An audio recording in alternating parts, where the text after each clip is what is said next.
There's actually a reference to Part Two's intro in this song, where this part of the song also sounds like shit. I think this is Star Platinum punching keys. I stole that from a YouTube comment. Anyway, I'm talking about Stardust Crusaders today. We're finally at Part 3. I've been so excited about this.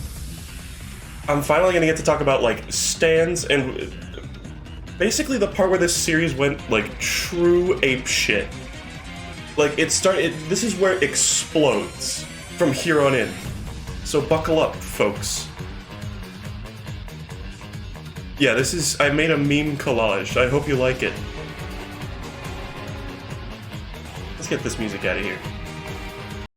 So, to those of you who don't know, if this is your first time, because this is a very popular part, so I imagine some people would probably skip parts like fucking heathens, even with a podcast type thing, kind of, almost. I'm just gonna go through the manga. I'm just gonna fucking, like, flip through every page. Some of them in less than a second. And I'm just gonna talk about it. And my thoughts and opinions, and I'm gonna... Oh, man. Should I, like, rank every stand? Maybe I should do a separate stream after all this, where I just go through every stand and do a tier list. I know, like, everybody's already done that. But my tier list would be the coolest and best. You know? So that's a good reason to do it. Anyway, let's get this out of here. Let's get this text out of here. As you can see, the memes for Part 3 also sort of like, they fly off the shelves. They're crazy. They're all over the place, and it's because this part is all over the place. And it's not the best. But it is cool. I think the series just gets better and better with every part, honestly. Not by huge amounts, but it does get better. People are asking if this is gonna be like a multi-stream thing. Maybe, probably. Unless I really marathon it and, like, take a break.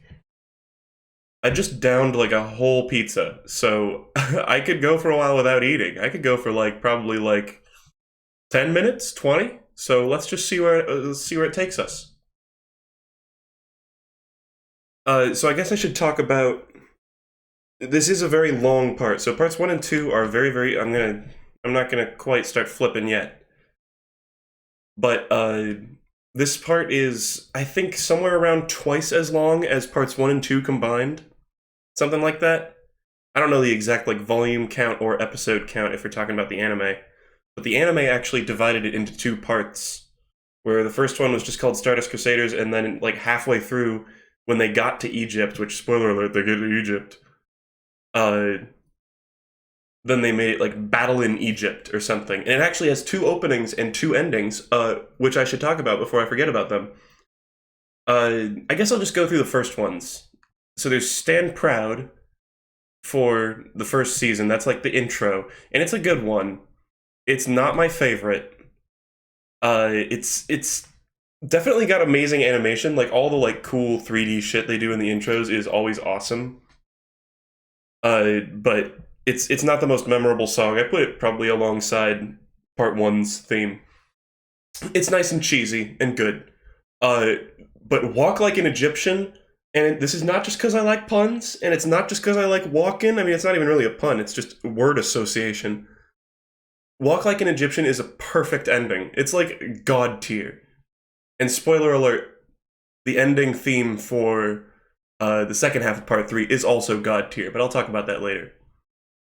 And actually, this is confirmed. I went through and I found the interview where I think the head of production at David Productions, which makes the anime, he was like, they asked him, the interviewer asked him, oh, you know, does Araki help with the intros or outros? And he's like, he doesn't really do anything with the intros, but he sends us music selections and is, like, very involved with the process for the outros, which I thought was very interesting. So when you listen to those outros, you're actually getting Araki's fucking mixtape, you know? Anyway, I'm gonna start flipping, baby. Let me know if there's ever any, like, I don't know, if you guys can't, like, see or something. Also, I made it so that I went through and I just got all the files for the entire part together and I put them in one folder so I can just go through them. So, you know, here's Jotaro. Here's a stand. Oh my god, the first drawing of a stand. I don't even know how to start. It seems like a lot of times I spend a lot of time on the very beginning of a story with Jojo, and I think part of that is because I start to rush near the end, but also I think it's because Araki does a lot of character development right at the beginning, and then he kind of goes, "Okay, the audience is just going to remember that the whole time, right? They're not. So now I don't need to continue to establish that character." He kind of does still, but you don't get you get a massive sort of like characterization dump at the beginning. In like their first few chapters, they really show their personality and like their true colors, and then they kind of like tone it down for the rest of it. It's a little weird. Yeah, Araki, honestly, like we're gonna start getting into like true like music references that I understand. I'm not a huge Tom Petty fan. I don't know much of his work except Free Fallin'. I'll admit it, and shit like that. I don't listen to Dire Straits or anything. But now we're gonna get into like tons more music references, and Araki has good fucking taste for the most part. He's got some fucking great taste in music. So yeah, this part takes place like after a pretty long time skip, and I think for the most part people would assume, oh, this is supposed to be Joseph's son, but it's Joseph's grandson, I think, right? Actually, shit. Well, let's just read it. We got the part right here. So this is Holly. This is the youngest we ever see Jotaro, and he looks really weird. He looks like Jonathan, kind of. He looks like anime Jonathan. And you got this fucking, like, fella right here. Nothing's as good as your cooking, Mom. So this is like one of the few instances we get of him being nice. But it's just to contrast with the next panel where he calls her a fucking bitch and tells her to shut the fuck up. And she's like, hi! And that's, fun fact, in the anime, the timing of the title card for part 3 is directly after this panel. They do a bunch of shit before this. They like changed it so that like Dio's coffin happens before this and shit like that. Anyway, so this is early Jotaro. You may notice he looks fucking weird. He's got like 7 safety pins just stuck everywhere. I guess just 3. But he looks totally different. Not totally. I mean, you can tell it's Jotaro. But his chain arrangement is a lot less cartoonish.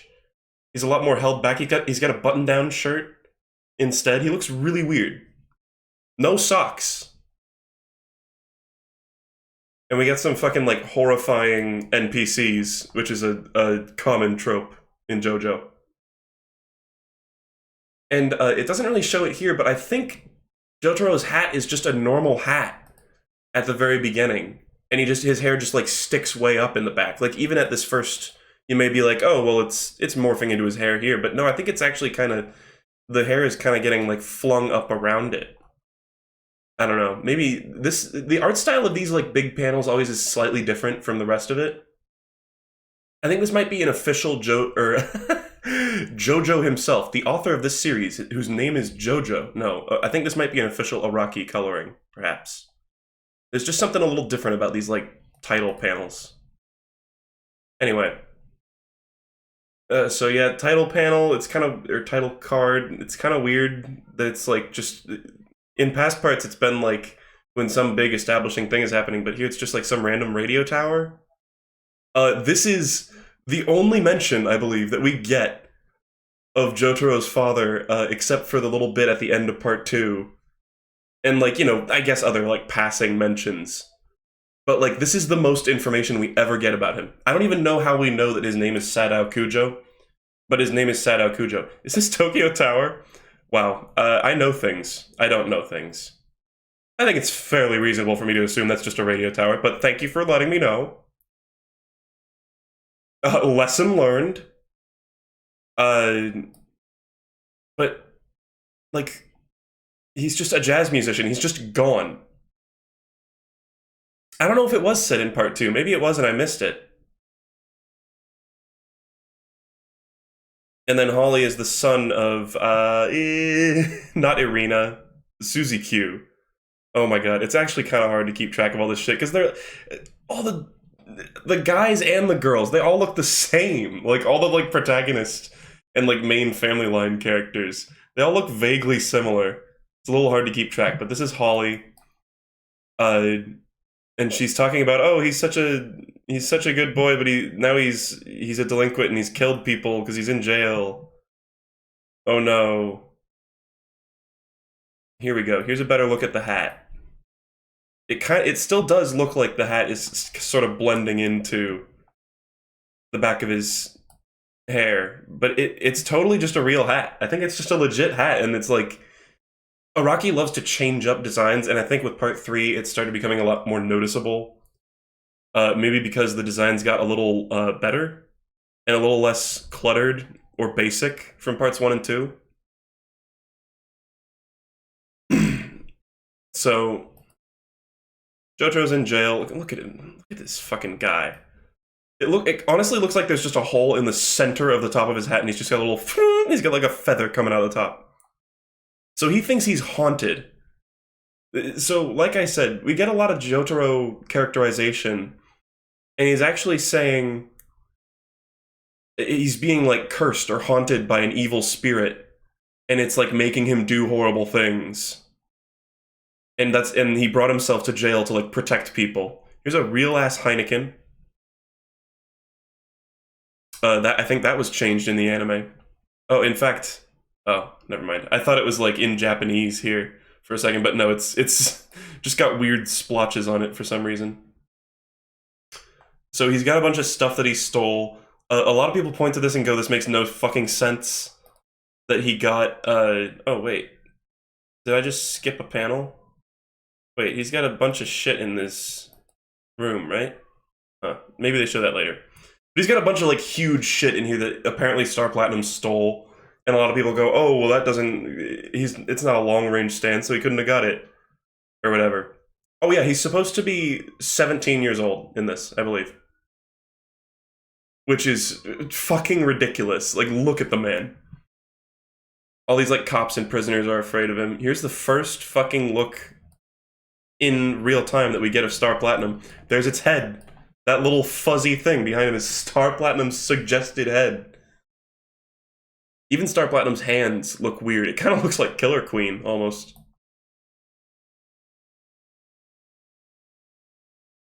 So he steals his gun, because he's super overdramatic. And he's like, here, I'll show you about my evil spirit. In literally the fucking most extreme way you could possibly do it. Pretends to shoot himself. Just gonna ignore that blood splatter. Because stands don't bleed. But his stand caught the bullet. Look at how much he looks like Josuke in here. Any part 4 stands? And look at... I love this. She looks like a 30 Flights of Loving character. I love it when he just puts a character's face in a panel and doesn't draw the outline of the face, because then they just look like a fucking square. They just look like a literal fucking square. Oh yeah, and then she says, Joseph, my father, has mysterious powers too, but what happened to my son? I think she's either talking about... She's probably talking about Hamon, right? I mean, she doesn't... Does she know about Hermit Purple? I have no idea. Okay, and then this is the scene the anime started on, with these randos digging up, or dredging up Dio's coffin, which brings into question the fucking... I talked about this before, and I don't think this is like a stupid plot point necessarily, but the whole Dio head Jonathan body thing makes me laugh every time I think about it. Hold on, I got just a meme for this. Oh. Check it out, guys. This makes me laugh a lot. The Jonathan body pillow, and you can switch the head, the pillow on the back of it is Dio, and he's winking. And it's fucking 2 meters tall. Oh, that makes me laugh every time. That's maybe part of the reason why I laugh when I think about it. But it's just... It's such a weird point, and it's very indicative of JoJo that they just They do that, they're like, yep, Dio's head is on Jonathan's body, and now that's just a thing, and now he's gonna go, like, be the impetus for, like, a bunch of other things. In, like, a ton of other parts, too. And it's just, it's just Jonathan's body. They just sort of get over it very fast. I don't know. They don't dwell on things a lot in JoJo, which is kind of what makes it so batshit insane. It's like, oh yeah, he was in the coffin for 100 years and fucking just sat there, probably, I mean, think about it, probably stroking Jonathan's massive Joestar dong, you know? I mean, what the hell else is he gonna do in there? Also, this is happening at sunset, which I never realized is like, this guy's going, the sun's going down, hurry. So it's like just at the right time for Dio to not get vaporized by the sun. Oh, this is fucking awesome looking. Is that supposed to be Dio? Actually, no. I bet this is early Star Platinum's face, because Star Platinum looks kind of evil the first time it shows up. Like, he stylizes it so that it looks evil. This is an awesome panel, though.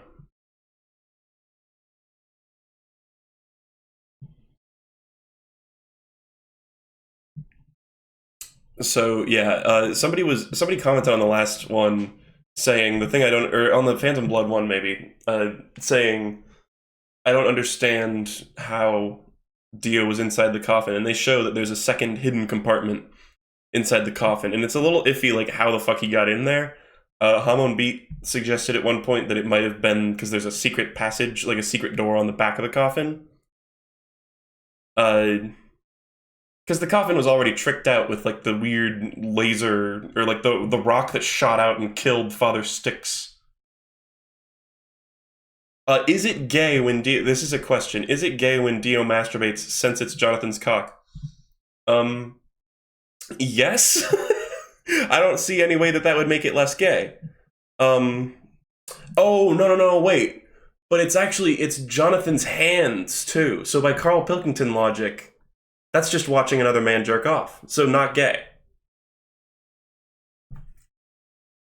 Somehow that's not gay. I don't know. I don't fucking know. Araki has literally said that there is a lustfulness between some of his characters, some of his protagonists and antagonists. I don't remember exactly like what interview it was or whatever. I think he has actually said like Dio... I think he's actually confirmed that at least Dio is bisexual.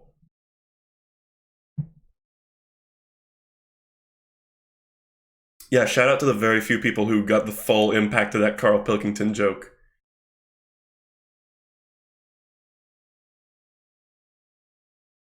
Anyway, Holly's hella cute.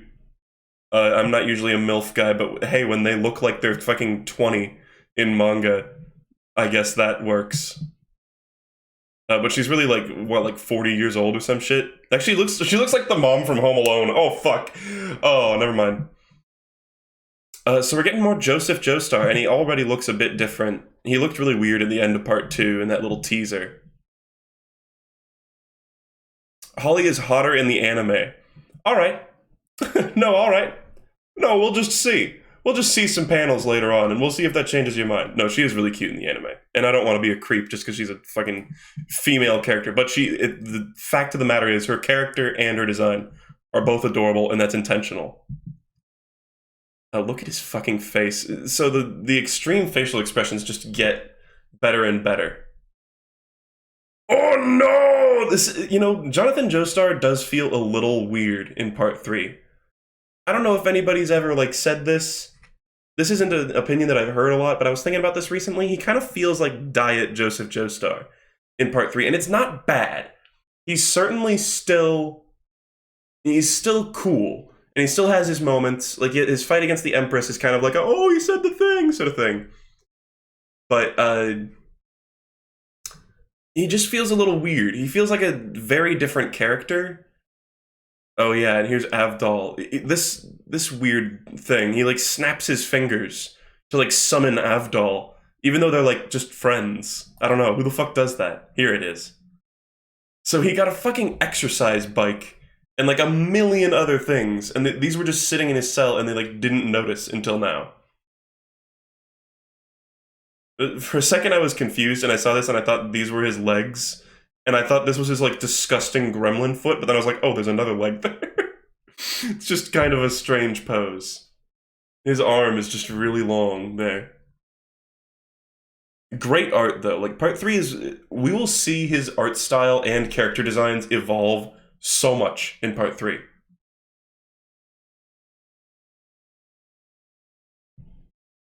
So yeah, this is another bit of character building. He's been stealing books that are and reading books that are about the occult and like dark magic and shit. Because he's worried. He's a nervous teen, even though he's very stoic. This scene was pretty badass in the anime. Fucking Joseph and Jotaro. This panel is awesome, even though they look really weird. And look at those. Do Joseph's eyebrows normally go into his hair? Hold on.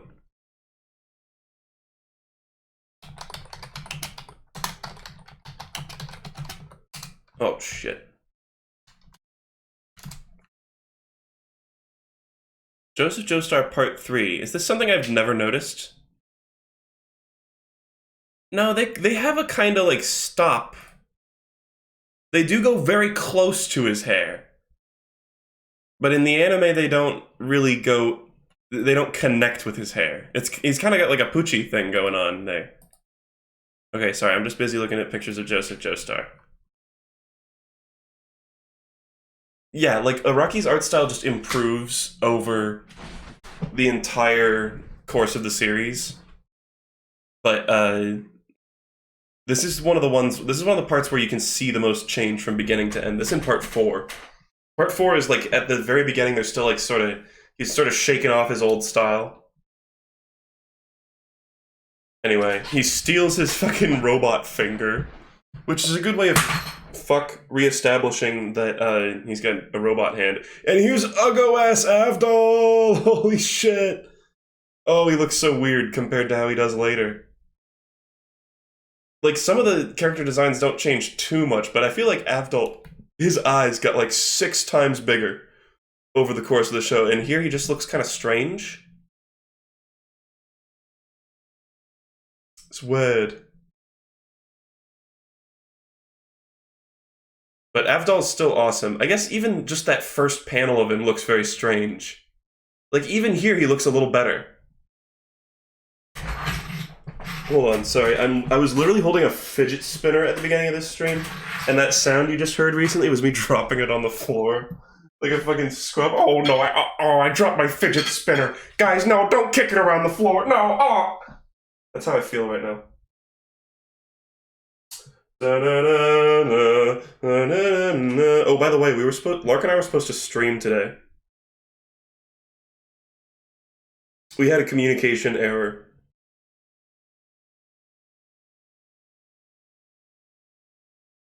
Anyway, bird beep. So, Avdol shows up, he summons fucking Magician's Red, and I should talk about the actual, like, what do they call it? Non-diegetic? The music in the anime is really fucking good. And Avdol's theme is especially good. I think it's called, like, Fire Magician or Fire Shaman or something. It starts off okay, but then like 2 minutes into it, and it's the part in the anime where this scene happens, it just becomes a fucking bop. It's so good. Like the music is so like cheesy and awesome. I don't know. It's one of my favorite tracks in the whole show. What the fuck, Avdol? Look at that. He looks like a fucking Gorillaz character.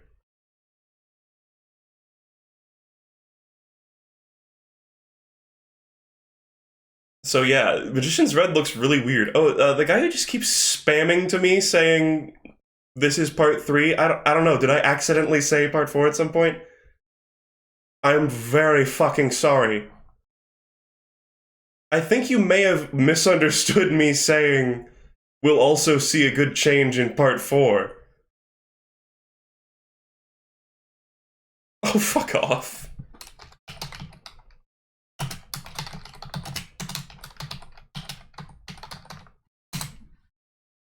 Anyway, Magician's Red looks really fucking weird in this. He looks like a fucking xenomorph.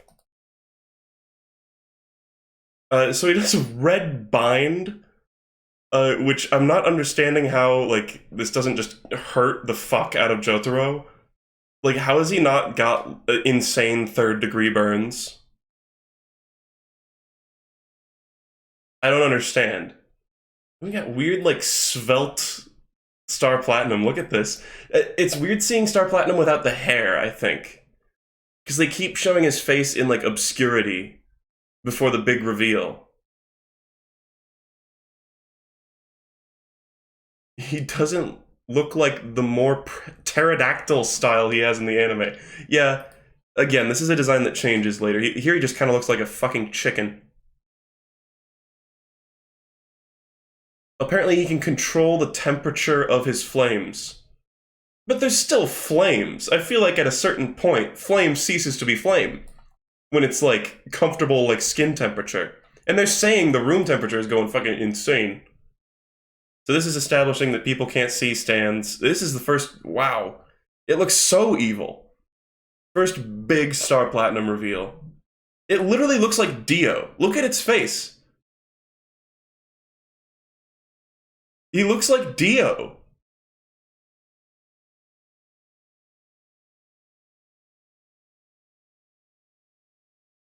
That's really weird. I know they're trying to play up the whole, like, evil spirit thing. But, so, okay, here's the thing. Araki, I think, has said that the first two stands that he designed were the World and Star Platinum. And I'm wondering if this is a relic of that. Because it is supposed to be like Dio's curse is like what gave Jotaro his stand. But I guess Jotaro doesn't know that, and like later on Star Platinum is just Star Platinum? I don't know. Yeah, he's also a little cracked here. I don't know what's up with that.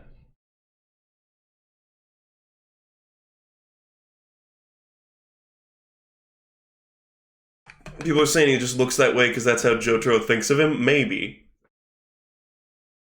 It could very well be. I don't know, he just looks so Dio-esque. And this is before we've even seen Part 3 Dio. This doesn't look like Part 1 Dio, this looks like Part 3 Dio. Anyway, they say this whole shit... So, stand rules... This is another reason why this is going to be kind of long-winded at the very beginning. Stand rules change. Super crazy over time. Like, not insanely bad, but it seems as though he was still getting a grasp on exactly what he wanted the rules to be at the beginning, which sucks because the beginning is like the worst time to be unsure about the rules, because that's when you're establishing it to people. But he says he's releasing it in a near solid form, which I'm assuming that means just like a fully visible image, I guess. Because neither of them have legs right now, which means they're kind of just still a little ghostly, I guess? Oh, I don't know. This is honestly kind of a badass fight. Like, Avdol goes super hard on this, and Joseph's like, yeah, fucking do it. Fucking do it, bitch. And this is another thing a lot of people point to. Look at Star Platinum. It looks so weird. His shoulder pads. Look at how different his shoulder pads are from, like, a panel ago. Or, hold on. No, they're... Actually, no, they're fairly different from a panel ago. But then, like, a few panels ago, they were fucking Cinnabons. Hold on. I guess... Oh, it's just the weird, like, angles and shit. Yeah, a lot of people are saying it looks like Jonathan, and there's a lot of people I've seen online saying that initially maybe, or even this is just canonical, that Star Platinum just is the ghost of Jonathan. Which I think is a fine theory. I think there's one, like, throwaway line where it says, in part 1, I just heard a huge thump. In part 1, I think there's a throwaway line where Jonathan says, if you kill me, I'll come back and haunt you, or something. And people have, like, put that, like, side by side with Star Platinum and pointed to it. It is kind of cool to think about, but I don't know about that. I feel like they would have established that outright at some point. That that would have been a reveal, maybe? I don't know. It could just be that the Joestars look very similar. He almost looks like a fucking like Pillar Man there. Like, what is that thing on his head? Anyway. Like I said, Araki's designs get a lot more consistent as it goes on, but he continues to change them. And then people point to this saying, as the heat takes your breath, it grows weak. So his stand is weakening because he can't breathe, as they're establishing, which is sort of reminiscent of Hamon, where they have where they have to like get the energy from their breaths. Like, see, even already here, Magician's Red looks a little different. And here's the introduction of the word stand, which it's because it stands next to you. Is that like a bad translation, or is that actually how the name was chosen? Because I know they say stando. Actually, isn't it like when you write down stand and Hamon, they like share a symbol or like a kanji or some shit? I think there's something, I seem to remember hearing something about that. I don't know, that might be bullshit. Was it not Aesop who said cold winds adds clothes, but heat makes you scream? Cool. It's a little bit of Avdol characterization too. He's kind of like he plays sort of a guru role. Oh my god. Yo, Star Platinum's got pants. I forgot about that. Star Pantinum, my boys. Holy shit. This is such a, like, in the anime, this made me laugh out loud when I saw this. Because this happens in, like, a second, and you see Star Platinum, like, you see him, like, all crunched up, and you see him go, rah! And, like, launch his head back. It's so funny. I love it. And he literally says, rah. And they're kind of hammering it home with these guys. Look at this guy. This guy got, like, stung by some fucking hornets. This guy looks like the new Rokakaka in the most recent JoJolion chapter. Oh, man. Which, by the way, just came out, and JoJolion's on 2-month hiatus. Or on 1-month hiatus, I guess. It's going to be 2 months till the next chapter. So it'll give me ample time to catch up. So I can talk about my fan theories. About what's going to happen in JoJolion. Oh, yeah. It's so not a spoiler. Like, tell me what that, like, person who thinks that's a spoiler, if you haven't read the part, tell me what you think I just spoiled by saying that. Let me know. Nothing. You know the name of a thing and then it looks lumpy. Bruh. Whatever. So we got some cool paneling here. I like the way this spear sticks out. And then we got this ultimate, like, badass moment where they're coming out. The whole point is he's trying to get Jotaro out of his cell, and in the instant, like, he's about to, like, launch this amazing attack, Avdol just fucking turns around and walks away, and he's like, I got him out of his cell, you son of a bitch. Look at that smug grin. Oh, what a guy. That's the first badass move.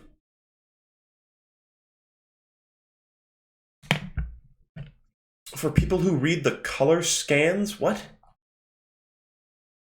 I don't know what that means.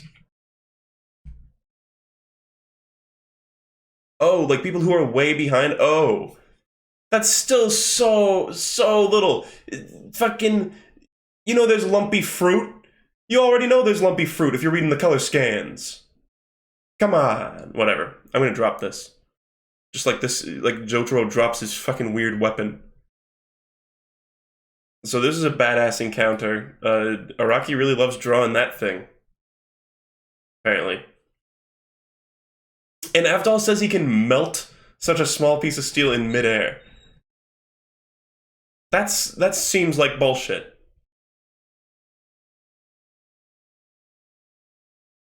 That seems like bullshit. I don't know why. It's like, really? Like, wouldn't you get hit by, like, molten hot iron? Then you would get hit by, like, lava, like metal, like quicksilver. That would still suck. You know, even if you melted it. Is he saying he would just fucking evaporate it? Yeah, sure, Avdol. Jotaro, you're coming out! There you go. Just go ahead and make a million memes out of that. Thank you very much. Here we have the first appearance of Jotaro's finger, one of the main characters of part 3. 5. I almost said part 5 for some reason. I'm glad I banned the part police. Those guys would be all over my ass now. Here's Dio's coffin, which I love that. I don't think they showed this in part 1, but it literally says Dio on it. Like, they reveal that in part 3, I think. They might have shown it in part 1. But I think it's just got the word Dio written on it. Anyway. Oh, look at that. First drawing of part 3 Dio, but he looks part 1-y. Look at that hand.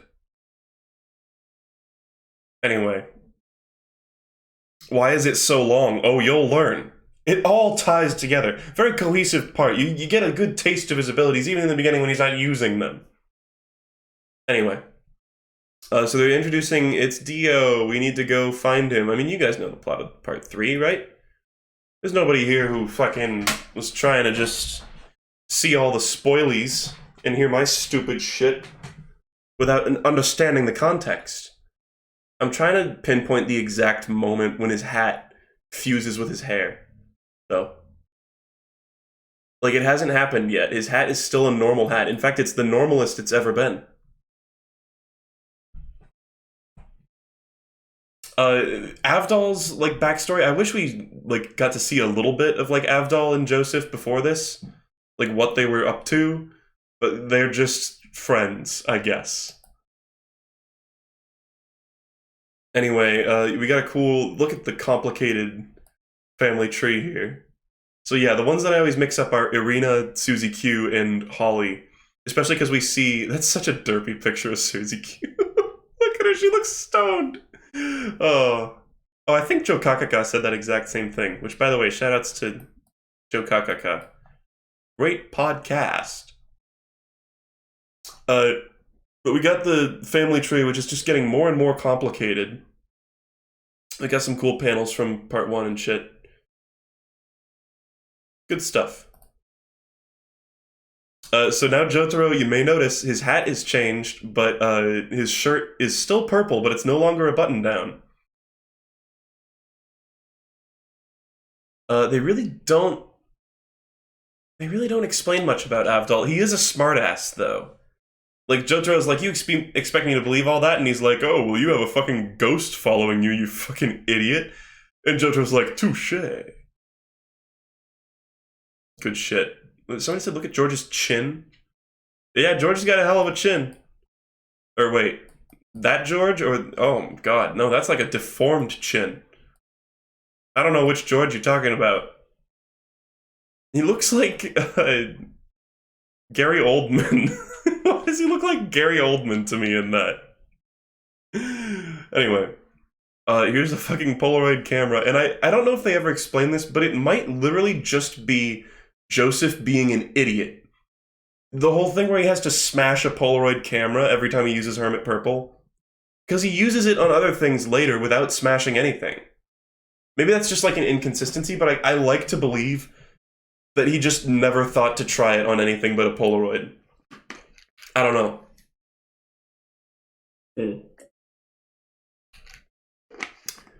Avdol was not this much of a dickhead in the anime. He said those exact same lines. He said all that sassy stuff. And he says more sassy things. Anyway. So Hermit Purple is a weird stand. It's one of the first of very, very many unconventional, strange-looking stands. Like, it's just like purple vines, and it looks awesome. I love Hermit Purple. It's so cool, and like in the intros and in a lot of like official art, the recurring theme of like thorny vines shows up a ton, especially because of Holly's stand as well, as we'll see. But it's really cool. It's a really weirdly specific ability. Like, a lot of people see part 3 as like, oh, well, they've got a strong, punchy guy, and then they've got like a sleek, stealthy guy. manipulative guy, and then you've got a fire dude, and you've got an ice dude, and you've got a sword dude. But there's also some fucking weird ones, like Hermit Purple, where he takes spirit photos of things that are far away. It's weird. How come you always read my messages when I mistype something? I don't know if that's on me. I think sometimes, I mean, everybody makes spelling errors. Everybody does it. But maybe you're making so many that there's just a couple scattered around. I mean, you said MISS space type, which really, I mean, if we're being a stickler, it's MISTYPE, all one word. I'm not trying to shift blame here. Anyway, we get the Joestar birthmark, which didn't appear in parts 1 and 2 in the manga. I didn't even mention that. It doesn't show up at all, and in parts 1 and 2, the anime, they actually edited in the birthmark so that it's consistent, which is pretty cool. Here's the fucking iconic Dio shot. Look at this panel. That is really cool. And he does this pose all the time. So yeah, we're looking at Jonathan's bare back right now with Dio's head stitched onto it.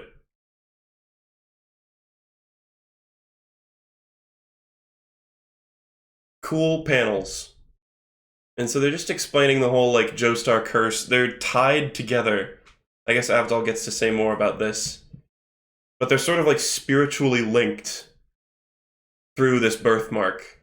It's very strange. I wonder if they totally probably showed Jonathan's bare back at some point in part 1, and it probably didn't have it.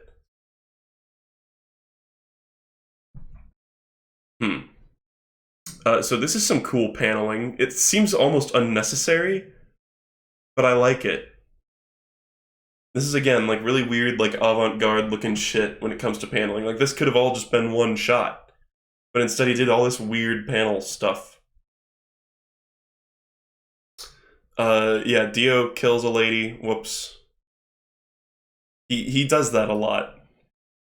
Then we get, I guess he's just talking about how he knows he can, like, sense.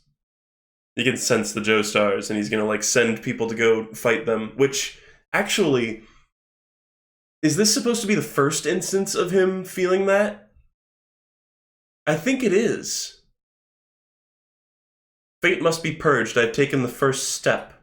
Does that mean, I mean, spoiler alert, this next arc, like, right here, Kakyoin shows up. So how much time has passed? It's been, like, what, no less than a day? Since they, like, discussed this and took the spirit photo? But surely Jonathan Joseph has taken pictures of Dio before. He's like, oh, the background is always black, so we can't understand. Right?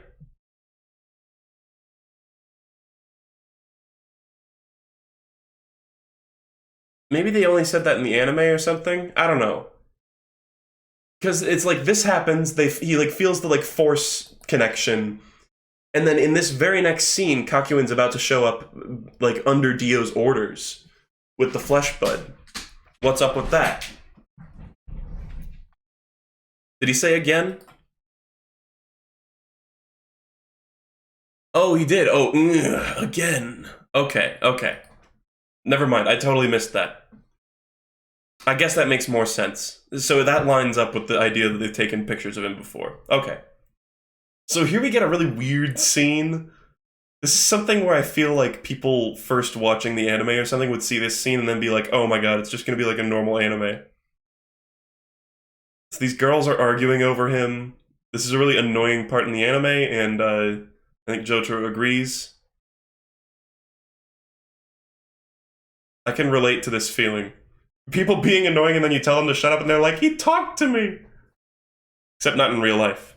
If I talk to people in real life, they're like, who are you? Go away. What the hell? So, we have Kakyoin here. Now, you may notice that he looks like he's from the fucking planet Venus in the solar system. He looks so weird. He's got the fucking... Hold on.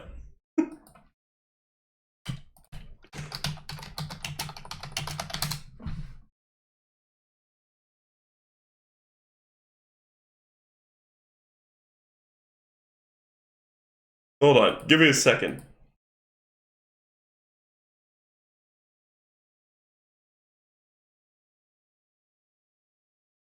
This man has got the fucking Monster Energy logo in his hair. Look at that shit. Is Jojo a Monster Energy reference? I think it fucking is. It's fucking goofy. So goofy. So yeah, Kakyoin is one of the weirdest design changes. His cherry earrings are tiny, too. His hair is just very weird. He looks fucking absurd in this. Like, he doesn't look anything like he does later on. And he's drawing, this coloring doesn't make any sense. He's got red paint on his brush. Oh, I guess it's because he's about to slash him, right? I was like, he just drew a blue thing. Why has he got red? Is the monster logo still up there? No, okay. So this is another part that people point to, and they're like, oh, this is Kakyoin's ability changing. Because he draws a red thing on Jotaro's portrait, which is a really janky drawing.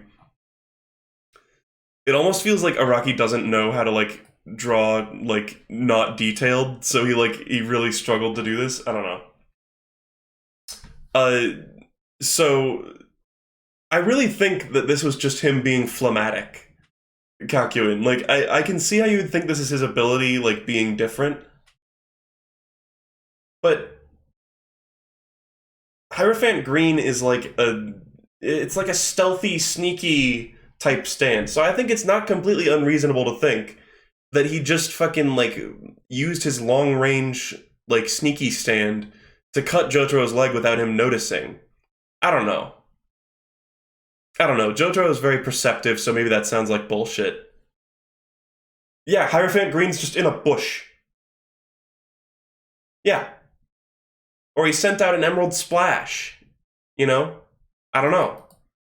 But a lot of people point to this, and later on he has a puppet. He has, like, a marionette, too, that seems to be puppeting his own stand then, which is even then inconsistent. I really think it's just him being a kooky bastard. Like, he's under Dio's control right now, so he's acting extra weird. Anyway. More weird Dio paneling. At that time, I was only a head. This body is a bond. So weak, the ocean would have killed me if it hadn't been for Jonathan Joestar's energy. We get this sick pose. You get so many shots of Dio from behind. Oh, what the fuck? Oh, I just accidentally rotated it. I meant to hit the next page, and I was like, the next page is just the same page, but rotated? The stand is the stand which reaches out to the bodies of his descendants. Okay, so this is just him deciding you must die. Here's Star Platinum saving Jotaro. Look at that. There's sort of this weird, like, whiplash of it, like, tearing itself out of him. We don't really get to see that later on at all. God, Jojo actually looks kind of young in this. It's insane. He doesn't look like a fucking 30-year-old man. But he fucking falls down the stairs, big whoop. Even now, Kakyoin looks a little less weird. My stand shall do the job quite easily. It's like, you know, because maybe he was just, like, testing him there? I don't fucking know. He was definitely messing with him, because then he comes down here with this whole thing about how he has, like, the handkerchief prepared, and it says, "You'll die, Jojo," or some shit like that. So he clearly wasn't trying to kill him there. You get this little moment where they, like, actually act courteous. And he's like, "Hang on, I forgot to say thanks." Good shit. So Kakyoin's kind of a weird character. We'll get into that later. But he's just very strange, and I feel like he's not used quite properly. But it's whatever.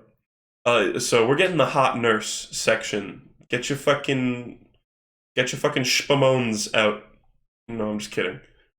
But this nurse is uncomfortably thick in certain parts, to the point where it feels like Araki's goal was like to titillate people. Tiny bit of world building here too. Like, we really don't get much of a look at Jotaro's school that he normally goes to. Like, here's the outside of it. What an iconic shot. And they're like, he's never got hurt in a fight. How did he get his pants cut? And she's like, oh, I'll cut off your pants. This is so totally feels like it's kind of supposed to be a little sexy. I don't know. Jotaro just happened to not open the handkerchief. Or no, the note. Oh no, the note isn't the handkerchief. The note is a different thing. I thought it was just that he wrote this on the fucking handkerchief.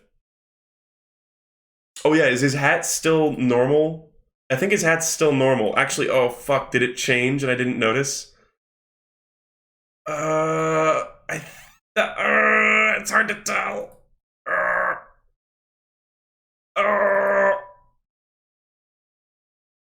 No, it's still normal. Look at that. It's clearly still normal. Is it the handkerchief? I think I don't know. Oh, oh yeah, he just notices the writing on it and thinks some kind of note. What a douche. Anyway. He took the fucking, like, napkin and then he just fucking, like, tucked it in his pocket. He didn't use it. He just fucking, like, bled all over his clothes. Whatever. So here's the doctor going absolutely fucking insane. She's like, oh, this is a thermometer. I'm checking it, and it's really a pen. Here's the first glance that we get of Hierophant Green. Hierophant Green looks really cool. We have a fucking... I forgot about this. Oh my god, this guy gets fucking stabbed in the eye. That pen is huge, too. His eye got fucking decimated. Yoy vey. And she stabs it into Jotaro's face. Look at that ass. Like, why is she that hot? He's gotta fucking look at that! Oh my god, that's like going right into his fucking brain! Jesus Christ. Anyway, Hierophant Green, it's kind of got a mouth here, which is weird because it normally has like a cover to its mouth. And here he is with the puppet again. It's weird. But I think this is more of just him being a phlegmatic douche.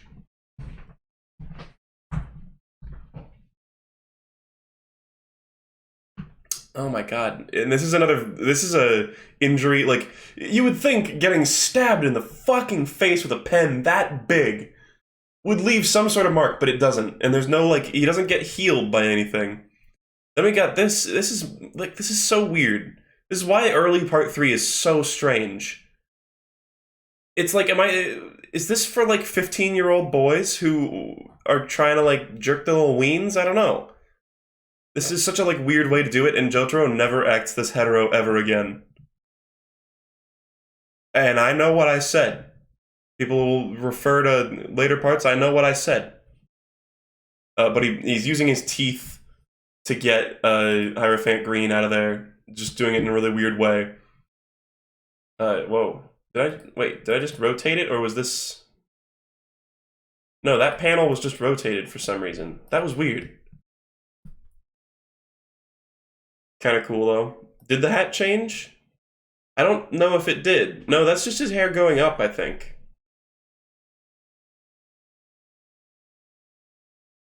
I think it's still... Like, the back of his hair just stands up. We'll see. We'll see if we get a better look at it. Kakyoin just, like, morphing into his actual self over time here. The color and texture remind me of a shining green melon. This is so weird. This makes me uncomfortable, how he's, like, biting him. Oh yeah, by the way, in the dub of the anime, one of the best casting decisions ever, Jotaro is voiced by Matthew Mercer, who voices McCree in Overwatch, as well as a bunch of other things. So yeah, we have Hierophant Green, which looks pretty awesome. And Jotaro's like, oh, I can just crush your fucking head. This first panel of Emerald Splash is fucking awesome looking. I love the visual of, like, the waves crashing behind it.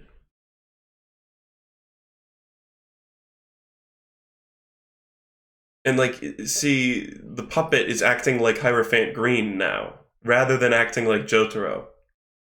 So it's not like he's really doing any puppeteering stuff. It's like he's controlling his stand, but also controlling the puppet at the same time, just to like be weird.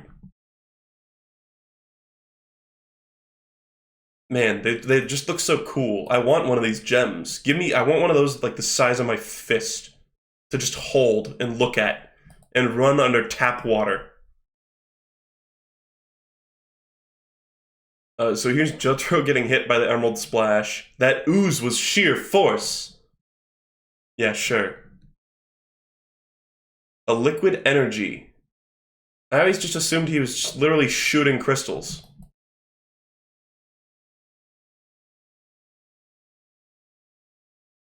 Look at his stand. It's so weird. It's like oozing across the ground. It looks like Geiger-esque. Oh yeah, and people are like, oh, he never possesses anything later on either. He totally does. He literally totally does. He totally uses his possession ability later on. I'll point it out when it happens. It doesn't, I think it may only happen like one other time, but it totally does. It's just like the only time it would have been useful. This is one of the first like beatdown speeches. This is like the first one, you know, there were beatdowns in earlier parts, like in 1 and 2. But this is the one where it started becoming sort of like, it started feeling a little formulaic, I guess. Because it's always like there's an arc, the main character does something cool, they like give a little speech almost, and then they just like whoop their ass for like a whole page, or whatever.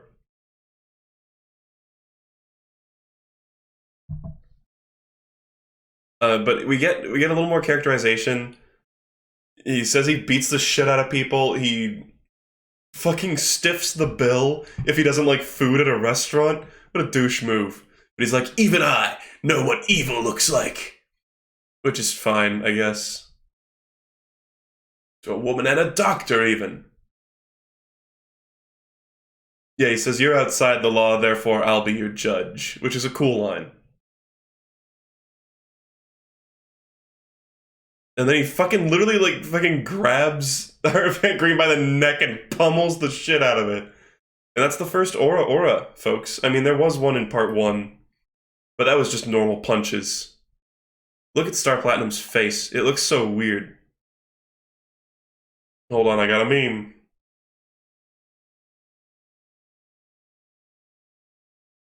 Your boy's got a meme. Hold on. Is it? Here we go. Alright, there's that. That's what it really is. That's what it really looks like. See the resemblance? It's good. It's good. Anyway. First beatdown, it's fine. Kakyoin gets the shit beat out of him, and his stand starts to like break apart too. Which is normally, and look how much fucking blood he like explodes into, and even the puppet flies up, which a lot of people are like, oh, so it's linked to his stand, really. It's like, maybe, sure, I don't know, maybe the stand was possessing it? I don't fucking know, or maybe he was just being a weirdo. I seem to remember there being at least one Aura in part 1 where he like at least yells it in the manga. I don't remember exactly when it was. It might have been the Ralph Bluton fight. Bruford.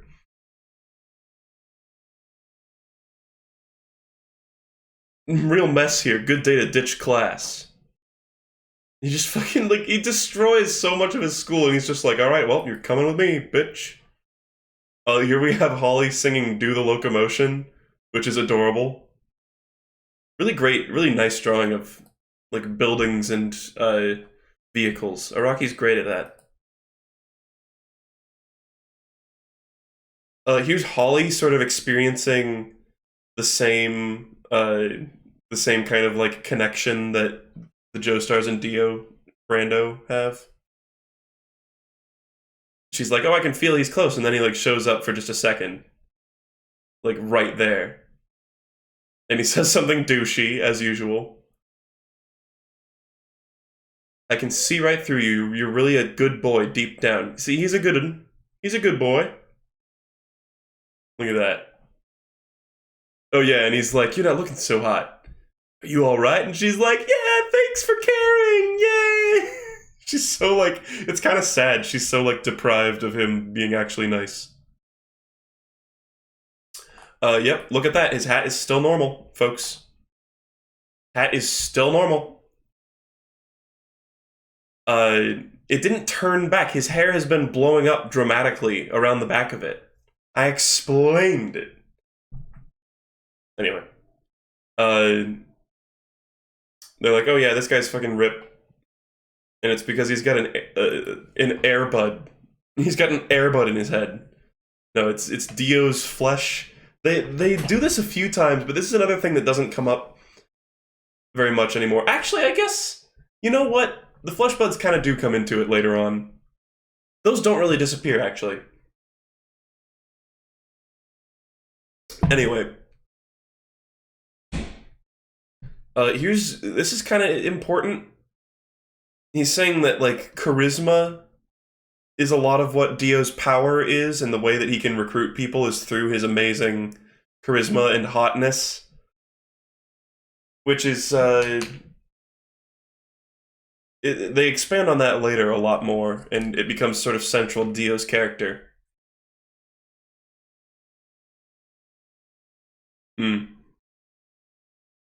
So they're saying that we can't take it out because it'll thrash around in his brain. I think the implication is if Joseph tried to use Hamon on it while it was inside the brain, it would wriggle around and kill him. Then we get this little story with Avdol. Look at weird, like, young Dio. Young Part 3 Dio, but old Phantom Blood Dio. Also, I failed to mention it, but these little lights are kind of reminding me of it. On the panel where, or on the page where Jotaro was like, I'll be your judge, they did the little, like, light swooshing thing that they always did with Dio in Part 1. And they kind of did that again, but in, like, a weird, different way, where it was just random dots of light on his face. I don't know. Yeah, a dubious sensuality, the kind you wouldn't expect from a man. Literally saying, like, Dio is sexy as fuck. And Avdol's like, oh shit. Oh, and he does this weird hair attack to put the flesh buds in, right? That's so strange. And he's like, let me see your stand. And he's like, his voice was so sweet and calming. And that's what scared me the most. And he just fucking runs away. And just yeets the hell out of there.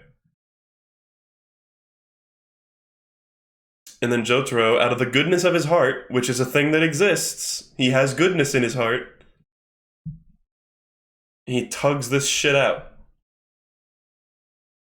And this is a really tense and gross scene in the anime. Like, I don't like seeing that shit. Of the thing going up his veins and into his face. And this is just establishing that Star Platinum is, like, super precise and awesome at everything. And this is kind of a sweet moment. Jotaro, I see right through you. Kakyoin's like, why did you save me? And he's like, I don't fucking know. Oh, we got the fucking Joestar pajamas! Holy shit. Amazing. I forgot about these spiky pajamas. They're kind of Hermit Purple themed. Jotaro is my size, but this style, are you blind? It's just like jeans, right? Oh yeah, they have this whole thing about how she wants people to call her Psycho, which is kind of funny, Psycho. Is that intentional, or does Psycho actually, it means holy child, so. I was like, is that like an Alfred Hitchcock reference? The fuck? Anyway. Oh, right, this is Holly getting sick. So here's Holly's insane body proportions. Look at that hip. Look at that. What the fuck? So she dropped a bunch of shit. Avdol discovers her. He's like, holy fuck, mate. And then we get a look at Holly's stand, which is pretty awesome. It's another, like, it's similar to Hermit Purple, which is kind of cool. But it's like, she's... So a lot of people have debated, like, does this mean she's, like, weak-willed or something? But I think the reason they say that she has her stand, but it's, like, sort of making her sick, is just because she doesn't have the fighting spirit that the other people have. And so it's just sort of taking over her body. Which stands being, like, a sickness comes into play later in certain ways.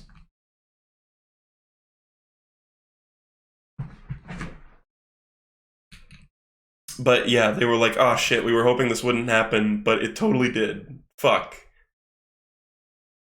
They realize it's going on, they kind of freak out a little bit. And Jojo was like, tell me what we can do. What were they doing up until this point? They had like that weird Kakyoin fight like during the downtime where I guess Joseph and Avdol were just hanging out or something. Weird. They're like, well, we gotta kill Dio. that's the plot of this part. We gotta go to the Egypt and kill the Dio man. There's where he establishes the background's always black. They used every tool known to man, but here, literally Star Platinum is just gonna like squint at the photo and be able to like do a perfect drawing of a fly in the background, which is establishing Star Platinum is just fucking busted. Like, it can just do basically anything. It's like the perfect adaptability stand. It pulls shit out of its ass so often that it's hilarious. Like, I find it part of the inherent humor of the series. And it is goofy. Like, the series is funny and goofy. And this is one of the things that just makes it hilarious, is how extreme it is. Anyway, so yeah, they're like, it's the fucking Tzitzfly fly or whatever. I don't know how to fucking pronounce that. I've never known. And now we have Kakyoin all of a sudden looking just, like, normal now. Like, he just looks legit. Let's see the last drawing of Kakyoin. He looked a little more normal. He still had the monster hair. I guess it was more of a gradual change, but he looks fucking totally fine now. And he's just like, I just want to come along. And we get a very tiny bit of backstory for him. He's like, oh yeah, I was on a family trip in Egypt. And he, like, abducted me. Let's just say you opened my eyes, that's all. To what? To boning dudes? Everybody thinks that Kakyoin is gay for some reason. Everybody thinks that every character in JoJo is gay because it's hella homosexual. That's fine. But I'll talk more about the whole like sexuality thing later on. Maybe when I'm doing like a full recap of the series. But here's the whole establishing the tarot card thing. So for those of you who know stands as being a thing mostly named after music references, in part 3, they're named after tarot cards. And so Jotaro picks a random card and he gets the star, which is why it's called Star Platinum, which is kind of cool. And this is just a sick panel. We get a recap of all their abilities. You know, imagine this in black and white.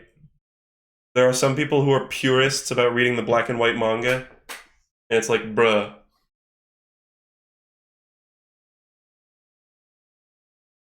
So I like the little designs for the cards that he does too.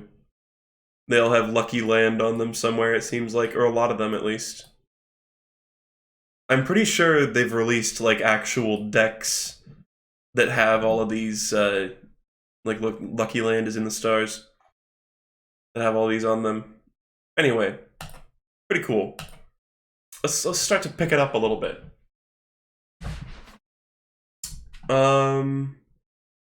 So they're like, okay, she's gonna die in like 50 days. So Avdol says he's seen many people die from this. which is kind of crazy. No normal doctor can see what we're dealing with, yada yada.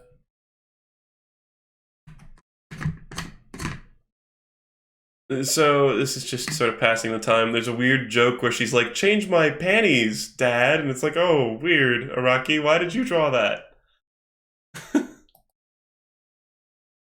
And she's just, she's baby. She's sleeping. Oh, is the hat fused with his hair now? I don't think it is. I don't think it is. I think the hair is still just sticking up, guys. Relax. Look at it. It's still a normal hat. So yeah, she's getting hella sick. You see, look at this. What do you mean Jotaro never emotes? This iconic panel, which was a lot more cool looking in the anime, to be honest. Look at this. This is the thing that everybody, literally just this one panel, is why everybody says Kakyoin's like a MILF hunter. Maybe not. I mean, actually, there's more than that. But he says, if I was gonna fall in love, then I'd want it to be with a woman like that. I fell like I want to protect her, to see her feeling better, smiling. It's like, okay, Kakyoin, weird. Fucking weird.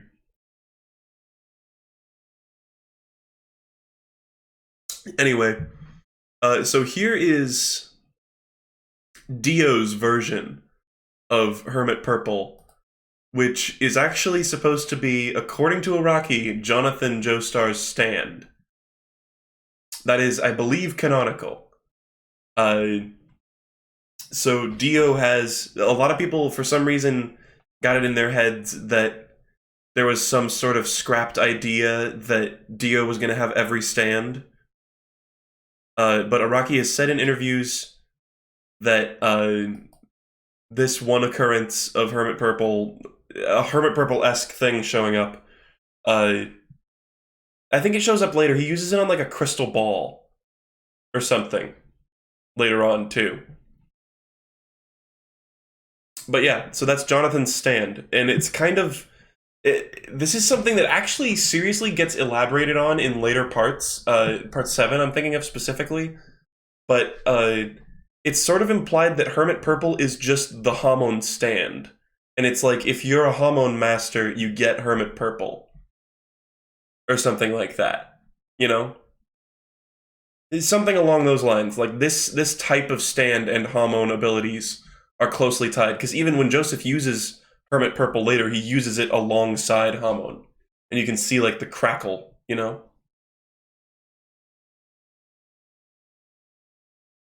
Anyway. They found out where I am. How can a vampire use a Hamon stand? Well, Strayso was a vampire in part 2. And he had, like, his own weird Hamon. Anyway. They came. So he immediately knows that they're coming along to fight him. It is kind of weird, because, like, how many days did it take for them to prepare to get on a plane? Like, it's implying that he just now figured out that they're chasing him. I don't know. He's got good information on the inside. It's weird.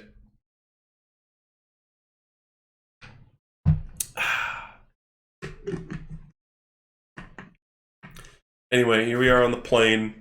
This is Tower of Grey, which is an interesting fight. Yeah, Tower of Grayfruit. Get it out of your system. Get it out of your fucking system, chat. Yeah, this is another unconventional stand. Literally, they're on the plane for like 2 seconds, and they're like, think there's a stand user on here? So, of course, there's got to be a stand right there. It's just kind of weird. It's just like a weird little bug. And it tears out people's tongues. I guess, slight gore warning. He tears out people's fucking tongues. Which is very strange. And it's totally got a xenomorph mouth, too. Hat check. It does look weird here. Look at that. Oh, wait.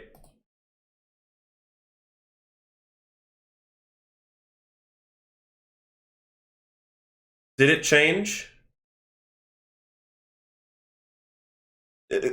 I mean, look at this. It's clearly like a full circle here.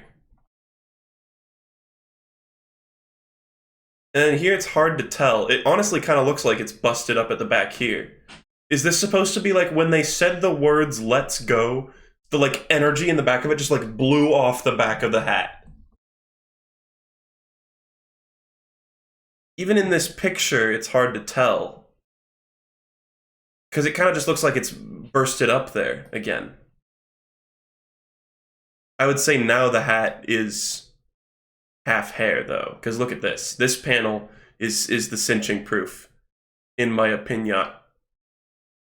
Like, the rest of these are interpretive, but this, I think this would be the first confirmed hat hair. Anyway. It is so not hard to tell that that shit is fused. Look at the earlier panels.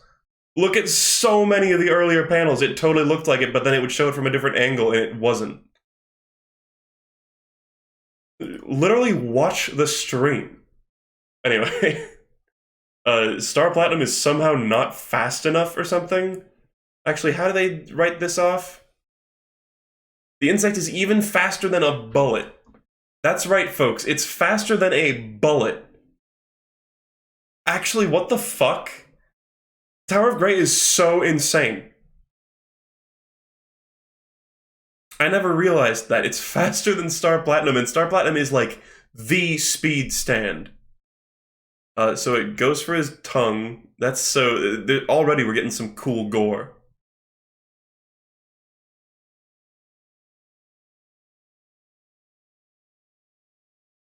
Star Platinum caught a bullet, though. Yeah, this thing's faster than a bullet. By like a significant degree, it seems. We get another cool tarot card. Good shit. It's after his tongue. Oh yeah, Avdol's like, oh yeah, I've heard of this guy. He kills people en masse just because he's a dickhead. I think, does he just bite off the little, like, biter thing? I think he does. He just, like, did he just... Actually, it's kind of hard to tell what happened here. Seems like he just bit down on it. And, like, snapped it away, because he's still got the stub in his mouth. Gross.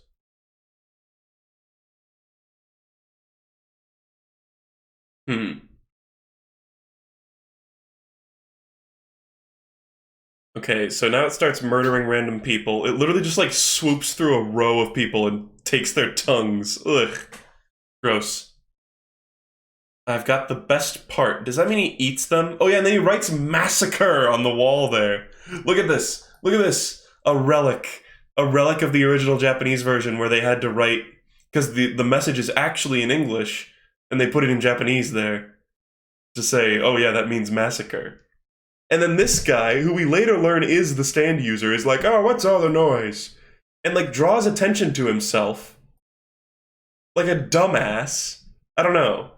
This feels like a weird move. I guess, you know, honestly, though, the first time you're reading this story, are you thinking that old guy is the stand user? I don't know. You've seen so few stand users up till this point. There's no standard set. In fact, whoa. He says back to sleep and like judo chop. What the fuck? So the old man is pretending to be unconscious, I guess. And he's like, oh, you know, you guys will destroy the plane if you try to use your stands. We need to use my shitty stand. And he does his iconic pose. This is an awesome panel. Love that. Love that look. Another awesome Emerald Splash, too. I think they stop after a certain point doing the, like, waves. But it's sad that they do that.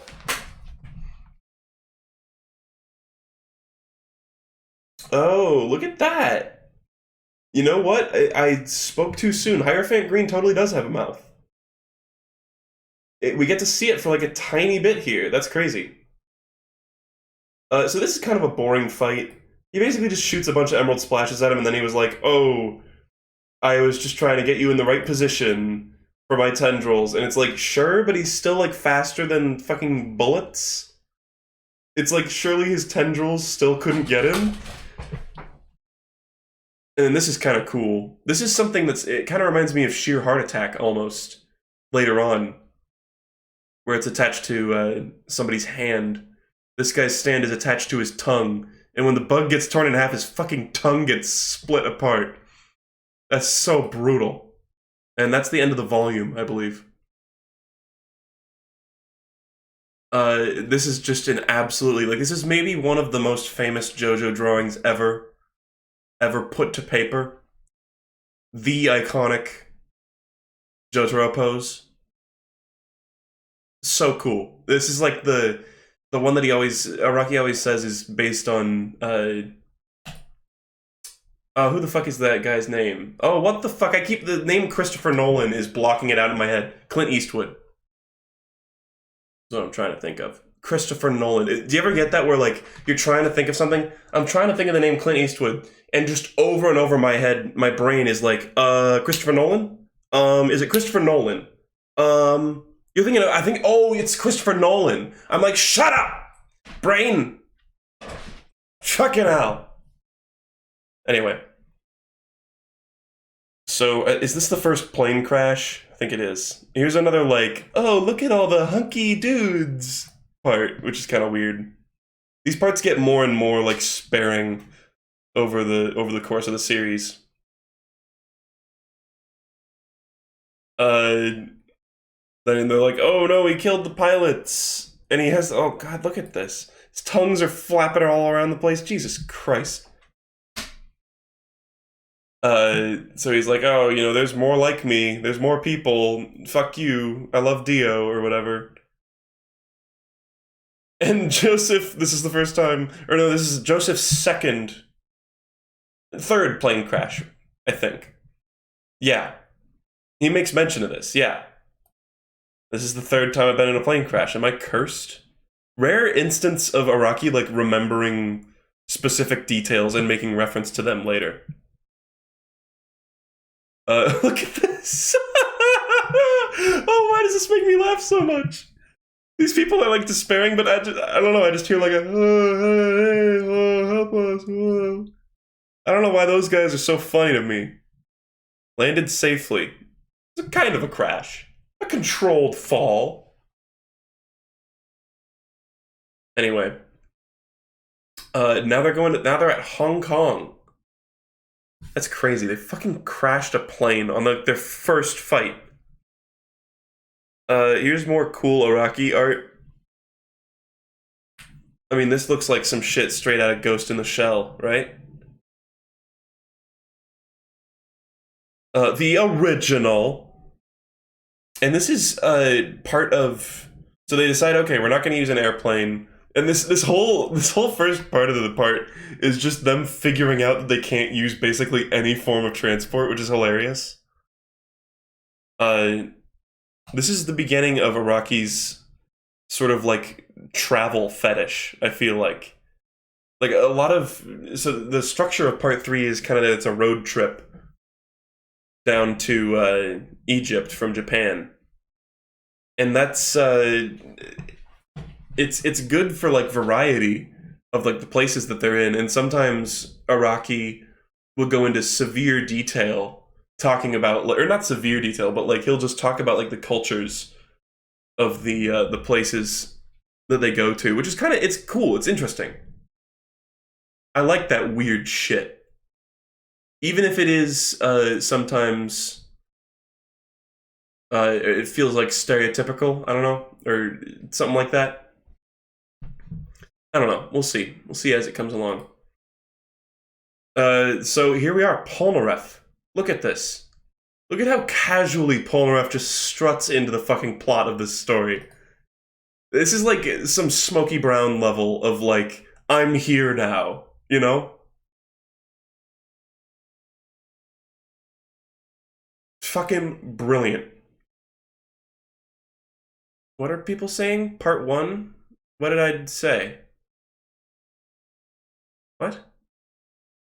Oh, somebody in chat said, I want to start with Jojo. Yeah, start at part 1, fella. Look at this. First fucking drawing of Polnareff, and he looks like he's having a stroke. Also, his hair changes. His hair looks kind of weird the first time they see him. But he just shows up and he's like, so this this scene is so weird to think about because right now we're reading, so they're talking about language right now, which normally we kind of ignore language in this like translated work, you know? But here he's like, hey, I'm a Frenchman. We're in China. You guys are Japanese, but I'm speaking some sort of common language with you guys, presumably English? I don't know. And he says, I can't read this Chinese menu. Can you help me out? So what is he speaking? What language is Polnareff speaking right now? And what language are they speaking? Because Joseph is English, Jotaro is Japanese, Kakyoin is Japanese, Avdol is like Egyptian. It brings into question what language they're speaking right now. And of course the fact that this is translated from Japanese is also, I don't know, it's just confusing. It's just, there's a lot of layers to it. In canon, the Crusaders speak English. Do we have an actual source on that?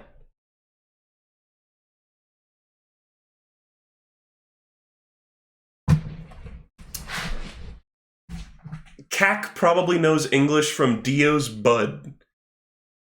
Kak is smoking that bud, and now he knows English. No, I know what you're talking about. I don't know if that's legit, though. The elves in my dream told me. Yeah, I know English is a fairly, like, worldwide language, so that would be the most likely. But I don't know. People have made, like, edits of the anime where they take different dubs, and they have it so everybody's speaking their native language. It's kind of silly. Okay, yeah, I don't know if there's a source on that canon thing. Anyway. I don't know. Let's think about it. We'll put that thought in the back of our minds and think about it later. Here's a great Polnareff panel when all the like fried frog ass shows up. Because Joseph's like, oh, I can read through this. Let's just get this, this, and this, and then they get a bunch of like weird shit. And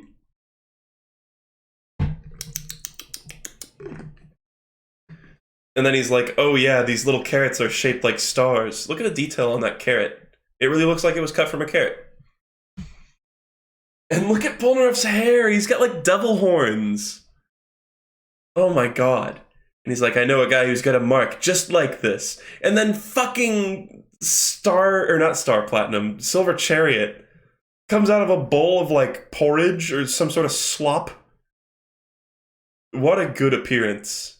And I love the motion of this panel, the way his sword like bends in midair. Anyway. Oh, the hair is from... Maybe the reason characters' hair changes is because they're being affected by Dio's flesh bud. That's the way we can like write off the like huge character design changes. But then what about Jotaro? I don't know. Anyway, he's like, I'm a bad guy. Bet you didn't see that coming, that I was like a distinct looking dude just coming out of nowhere. We get an awesome fucking look at Silver Chariot. Really cool stand, even though it doesn't, I don't know.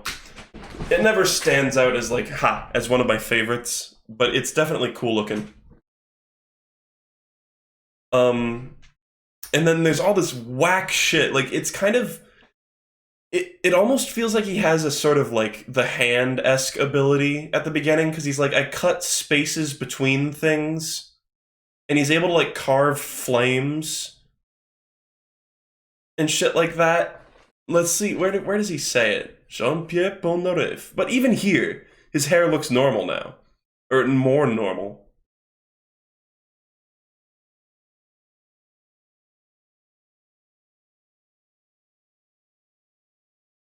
So where's the part where he talks about... Okay, here he does his awesome coin trick.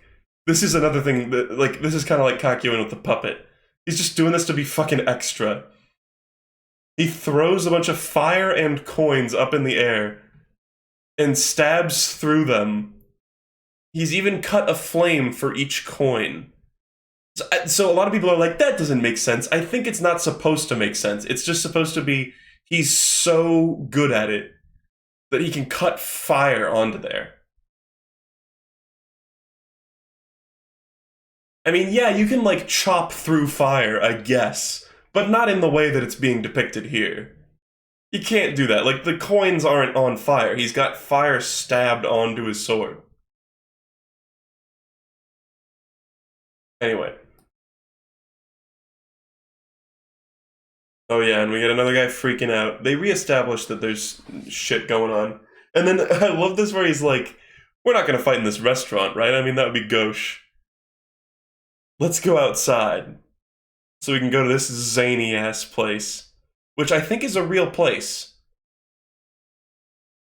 The scenery may seem unbelievable, but Tiger Balm Garden is a real park on the edge of Causeway Bay. Weird. It kind of looks cool. Anyway. This is a badass fight. I'm kind of running out of steam, guys. I don't think I'm even going to get halfway through Stardust Crusaders. I might need to do part 3 in 3 parts. You know, I have one of those canker sores on the bottom of my tongue, and I really didn't think it would be that much of an issue, but it kind of feels like it. I'll take a break in a little bit. I'll take a break and I'll put up a BRB, and maybe I can play some fucking music. I'll play Avdol's theme during the break. Anyway. So he's like, I'll make a prophecy. You'll be defeated by your own stand's powers. Which comes up later. This fight is cool. It almost feels like a battle tendency fight. Because there's this, like, sort of recurring theme of, like, honor and trust and, like, there's, like, tricking your opponent, but also letting your opponent know your full set of abilities, which is also a great excuse to, just explain the fuck out of everything. This is an amazing page. Holy shit.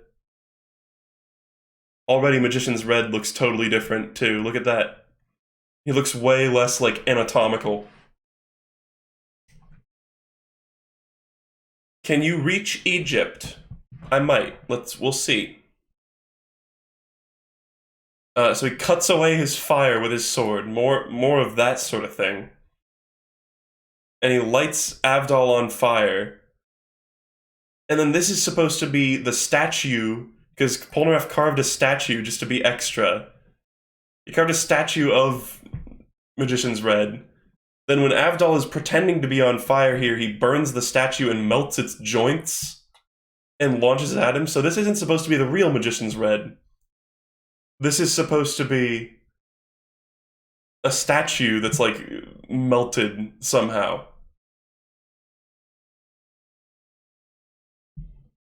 And then he's like, oh wait, that wasn't legit. Oh no, it's just a model.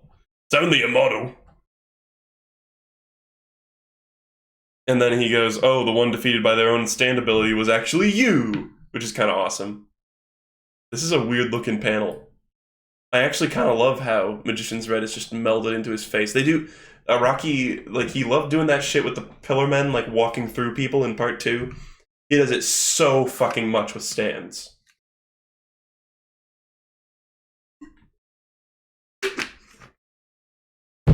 You challenge a fortune teller in a battle of prediction? Who do you think you are? Oh, we got this awesome panel. Look at that. Another, like, really weird effect on his stand for some reason. And they're like, oh, don't they say, like, his stand being destroyed is a major trauma or something like that? I guess they didn't specifically say that. They might have just said that in the anime. But then his armor comes off. He fucking flies up into the air because his stand is holding him up, which is something that barely ever happens for the entire rest of the part. For the entire rest of the series. Which is kind of interesting. Classic pose. They're having a lot of sassy banter. This is some good establishing talk for Avdol and Polnareff. Here's an ability that Polnareff truly never uses again, which is insane. It's literally quick attack or whatever, or what is it? Double. What do they call it? Double vision or something in Pokemon, where he can move so fast that he makes like visual clones of himself after images. Double team. There we go.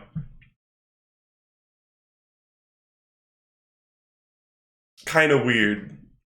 This is one of the biggest sort of like forgotten abilities, in my opinion.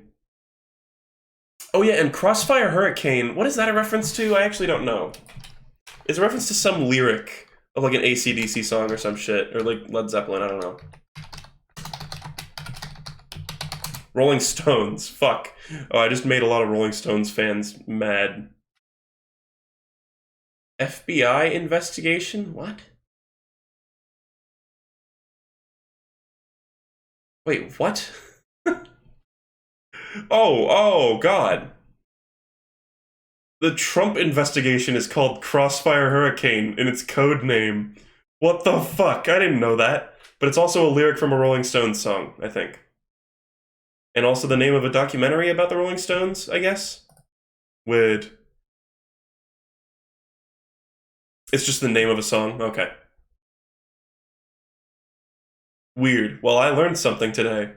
Apparently the name of the, like, operation of, like, investigating Trump collusion with Russia or some shit is called Crossfire Hurricane. Anyway. It's cool. I like the, like, Ankh-shaped flames. It's kind of cool. And look at this. He cuts little Ankhs into Avdol's face. Another injury that's literally gone, like, a page later. Look at this. This is an awesome panel. It kind of sucks that zooming in on them loses some of the visual quality.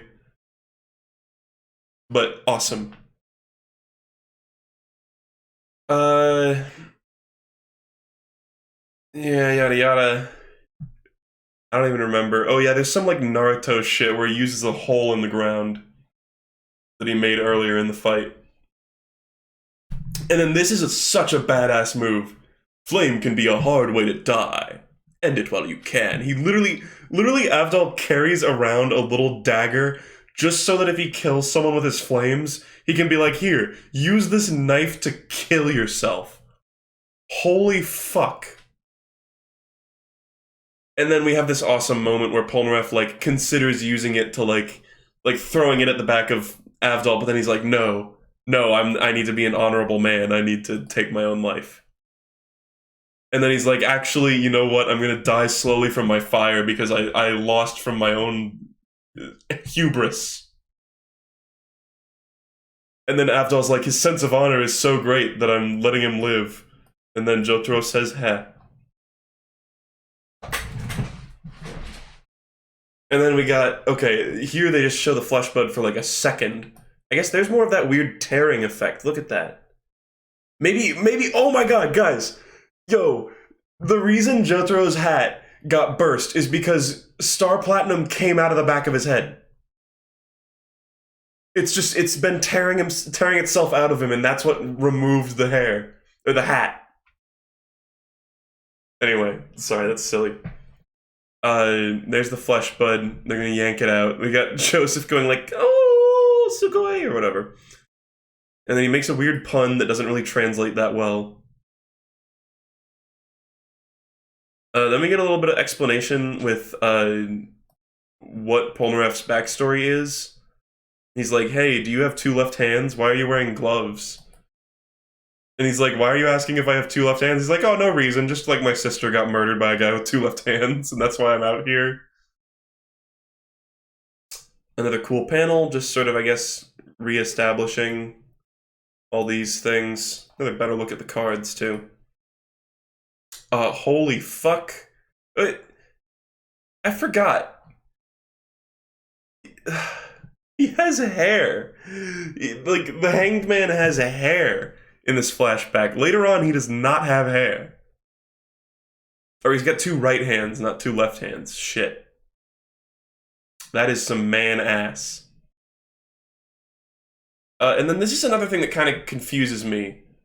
She saw a man in the road. He had an invisible shield that guarded him from the rain. So some people are like, oh, he was using the hanged man to, like, jump between raindrops and, like, deflect them off of him. I'm not so sure how I feel about that. I don't know. Like, sure, it's acceptable, but I kind of feel like that may have been a scrapped ability. I don't know. That one feels pretty iffy. Anyway, we got this iconic Polnareff pose. And he's like, I made an oath. I need to avenge my sister's fate. Which is fine. That's like good enough as character motivation goes.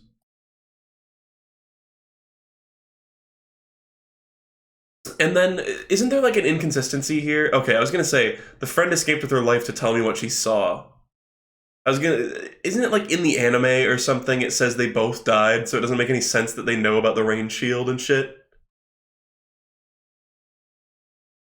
Anyway. Oh, a lot of people saying Jay Guile in the chat. Do you guys not even know Centerfold? You really don't know who Centerfold is? Come on. Okay, here's, oh, right. This is, so speaking of anime changes, this is Dio using his crystal ball with Jonathan Purple or whatever.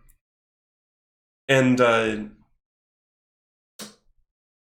this weird parrot that he's got a weird bird on his shoulder, and in the anime, I think this was changed so that it was Pet Shop from later on. It's the old OVA where they both die. Weird. So in the anime, this was changed so that it's Pet Shop on his shoulder. But in here, it's just some random fucking bird. And so Dio coerced Polnareff and also put a flesh bud in his head. Weird. It totally looks like the bird is saying this. Anyway. So yeah, there's more like little Dio backstory. You know, Dio, I forgot, has actually quite a bit of a presence in part 3. Up until this point. Anyway. He's like, I was told to kill you guys, but then you beat me and took out the brain thing. Hot! Look at this. More fangirling over Jotaro. And is he gonna say it? Is he gonna say yare yare? I guess he says give me a break. That panel probably said yare yare daze. Which is like a catchphrase. Like, Jotaro really has a catchphrase. It's kind of weird. Oh, I didn't take this down. I thought I got rid of that for sure.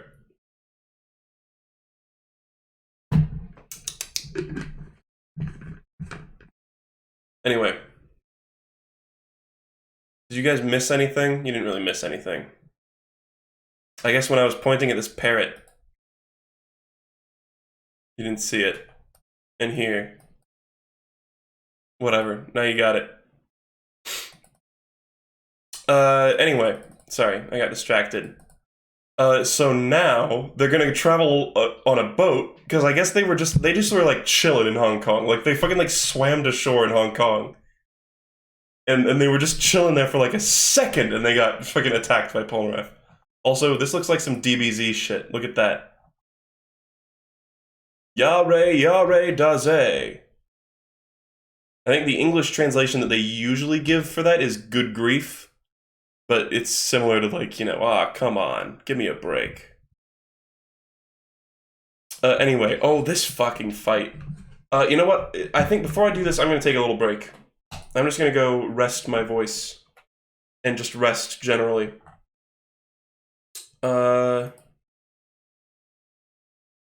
Get this shit out of here.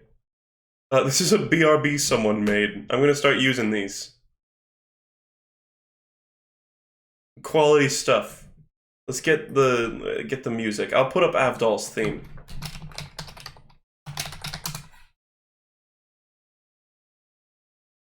Should I do extended? Because I might be a little while.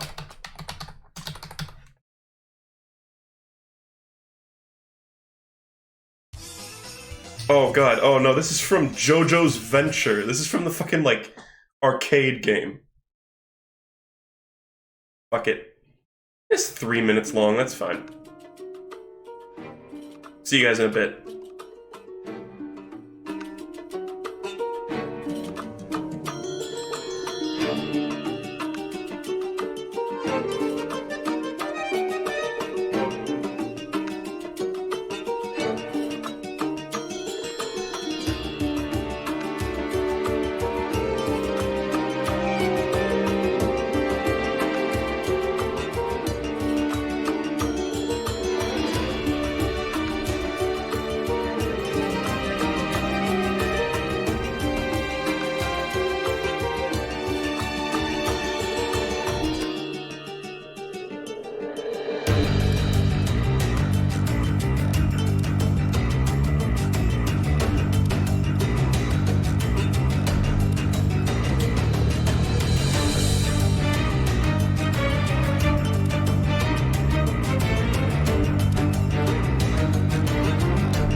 Okay, I'm back.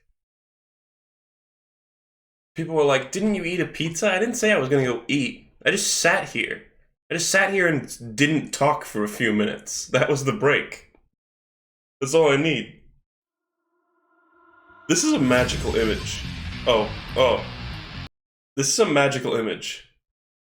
I can't get over how well made this meme is. Because you see, like, you know, you look at the, like, face value stuff, you're like, okay, they did a pretty good job, like, swapping out the logo. You know? And they did a decent job of, like, you know, coloring over the characters. But, you know, it looks noticeably, like, altered. But then look at the fucking seamless King K. Rool Dio in the background. Like, what the fuck? It looks so good. Did they, like, make 3D models? What the fuck? It's insane. It's insane how well made that is.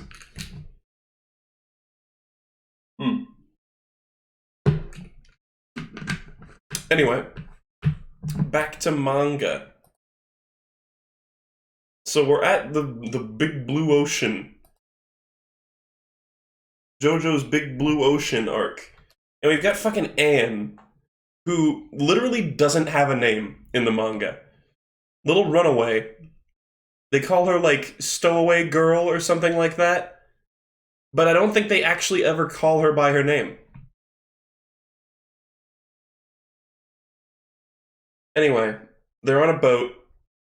He's like, there's a little joke here where he's like, hey, why are you still wearing your high school outfits? And they're like, because we fucking want to, dickhead.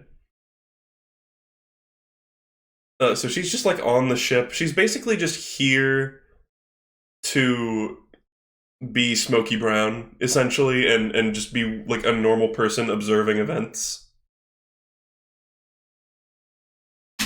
But, so she's like, oh, I'm gonna swim away from here, fuck it. And he's like, oh no, but there's a lot of sharks in the water here. Oh no, and then we get to see Jotaro fucking whoop a shark's ass, which is awesome. He figures out that she's a girl. He fucking... Does he cut the shark in half? No, I think Dark Blue Moon cut the shark in half. Huh. So yeah, she's like, why did you feel me up? He's like, oh, you're a fucking girl. Yare yare, you piece of shit. This fucking shark gets split down the middle. Oh, weird. That's there, too. Ignore that. That's just part of the, like, publication. Oh, this canker sore is really fucking bugging me. Jesus Christ. Anyway. Deep Blue Moon, Dark Blue Moon. Some people call this kind of a forgettable stand. I think this is a great fight. I don't know what the fuck those people are talking about. It is stupid, but it's like prime JoJo stupidness. So they're talking to the runaway girl. I think there's a bit of a fake out, like maybe indicating that it was supposed to be her stand, or not that it was supposed to be her stand, but you're supposed to maybe think that she might be the stand user. I don't know. But then we get a picture of this fucking guy. Look at that. He's so huge compared to her. Holy fuck. But this is not Captain Tennille. This is a man posing as Captain Tennille. Lest we forget. He bitches at Jotaro and, like, is a dick to him, and then Jotaro's like, hey, you piece of shit. Jotaro has kind of a crafty trick where he tricks this guy into revealing that he's a stand user. And look at that panel! That's an amazing panel. Holy fucking shit. That's awesome. He's like, oh, when you smell cigarette smoke, if you're a stand user, a vein pops up on your nose. And everybody checks their nose except for the one girl that's not a stand user. That is such a good panel. Jesus fucking Christ. Then he starts posing. He starts going a little crazy. He reveals his stand. Let's just get through this a little bit. This is a badass moment. He's like, follow me. I hope you're not afraid of a little salt water. And Jojo literally fucking beats the shit out of him in mid-air and catches Runaway Girl before he can even get into the water. He's like, oh, my stand has the biggest advantage in the water. Jojo literally just goes so fast that he punches them while they're falling. Insanity. Oh, look at this. Father, Japanese, jazz musician on tour. Again, we really don't get much information there. Favorite movie, Never Cry Wolf. Never seen that. I don't know who that athlete is. Favorite color, any transparent? What? What the fuck? Jotaro, look at this. Jotaro doesn't think it's necessary to deliberately show emotions. He assumes that anyone can tell what he's feeling just by looking at him. Sometimes it causes misunderstandings between people. People often think he's cold and rebellious and doesn't care about anything. Very important to his character development, but not something that's outright stated outside of this little text box here. Okay, so wouldn't it be hilarious if that was the entire stand encounter? That would be so fucking funny, in my opinion.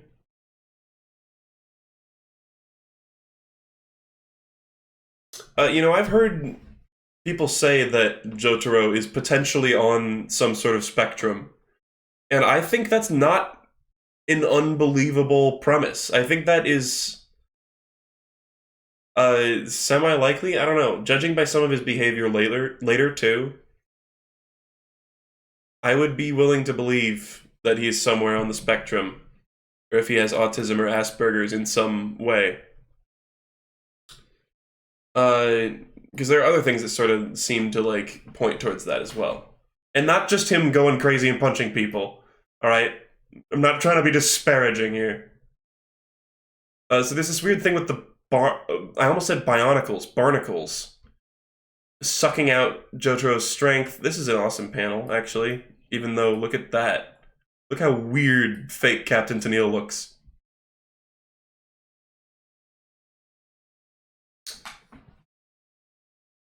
So this is something that a lot of people point out as like an inconsistency, but this is definitely a joke. Like this is hardcore. This whole part, this fight is like lead up to a joke, and the fight ends when the joke ends. So he's like, "Welcome to the world of the ocean," and he's like, "Don't worry, our stands can talk underwater for us." So that's kind of how they're talking. And it's like, even though Jotaro isn't even opening his mouth, he's asking him questions talking with his stand. But he's not actually opening his mouth. And even though it shows fake Captain Tennille, like, making faces, he's also talking with his stand. And so he's kind of like gloating, yada yada. Just keep that in the back of your mind. So they're talking with their stands. Jotaro isn't using his mouth. And he's like, oh, you're covered in barnacles, you fucking piece of shit. Now I'm gonna make a whirlwind. Oh, there's a bunch of scales in here. Just adding on ability after ability. Crazy shit. And then we get something fucking magical, which is Star fucking Finger. The most based ability in the universe. Oh, I didn't even realize it goes through the webbing of his hand. Oh, God. And he pokes him right in his fucking eye. And cuts off part of his face. That's insane. How did he do that? Wait, literally, he poked him in his right eye, and then the part of his face that has his left eye on it gets, like, sliced off. He does a chopping motion, but, his right eye got healed. Weird. But then, okay, here's the joke. Now this guy is just trying to talk normally, and he's like, blah, blah, blah, blah, blah. And then Jotaro, with his mouth, says, what? I can't hear what you're saying at all. Speak up, we're underwater. That's a joke. A lot of people point to that and go like, oh, Rocky forgot, blah, blah, blah. It's literally a joke that Jotaro just all of a sudden starts ignoring the rules and starts actually speaking underwater just when this guy was like being the gloaty one. I think that's hilarious. It's done really well in the anime, too. That's a really cool panel. Holy shit. All these, like, slutty-ass Dio costumes for when he's just, like, hanging out in Egypt. Like, what the fuck do you even call that? He's wearing a fucking... This man's wearing a thneed right now. Look at this. He's got a fucking... Oh, God. Oh, I'm getting a bunch of pictures from the fucking Lorax remake. I forgot that existed until now. This man is literally wearing a fucking thneed. Look at it. He's wearing a thneed. It's like eerily reminiscent. Eerily fucking reminiscent. Anyway. Somebody says that looks like part 6 Dio. I just want you to think about the thing that you just said. I'm not going to say anything else. Just think about what you just said. Anyway, here's fucking Enya. This is our first scene of Enya, who I always thought was called Enyaba because in the anime. But then I heard her being referred to as Enya in like the dialogue, and I was like, oh. Anyway, this is a cool little Dio thing. He's like, blah, blah, blah, we gotta conquer fear. You have to know fear to blah, blah, blah. I don't know. We established that she's the mother of the 2 right-handed man, and I guess it's fucking genetic? I don't understand. Like, having 2 right hands is genetic? That doesn't make sense to me, but maybe I'm no scientist. Wait, hold on. Is the picture of the... for a second I was like, is the picture of the thneed up there still? Now I'm like self-conscious ever since I left that Polnareff meme up. Anyway, whoa, I forgot about this. The captain planted explosives on the ship beforehand? That seems like a fucking quick retcon, to be honest, just to like force them off the ship. I totally forgot about that. Oh yeah, and there's these sailor guys who will be around for a bit before they get fucking brutally monkeyed. She's like, hey, I'm fucking tripping balls, what's happening? And now we got strength. Damn, that's a cool panel right there. Oh, and she does a spit take, and he's like, don't waste water. That is, it looks so cool. Araki, I've said this before, but he just loves drawing vehicles, it seems. Yeah, I might need to get out the old censor bar for this chapter, I don't know. I don't think so, there's no nudity. You guys can handle it, right? We all put on our big boy pants. Anyway, so there's a big boat. It's empty. This is a cool chapter. I like the atmosphere of this. It was well done in the anime, too. This monkey looks even crustier in the manga. Maybe all of them are taking a dump. This monkey looks fucking horrific. This guy gets fucking decked by a hook. Holy shit. Holy shit. I forgot about how brutal that is, too. Was the ship called Big Daddy? Hold on, did it say something on the side? Oh my god, it's called Big Daddy.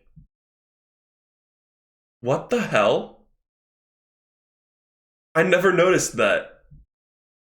It's a BioShock reference. Anyway, I'll kind of skim this a little bit.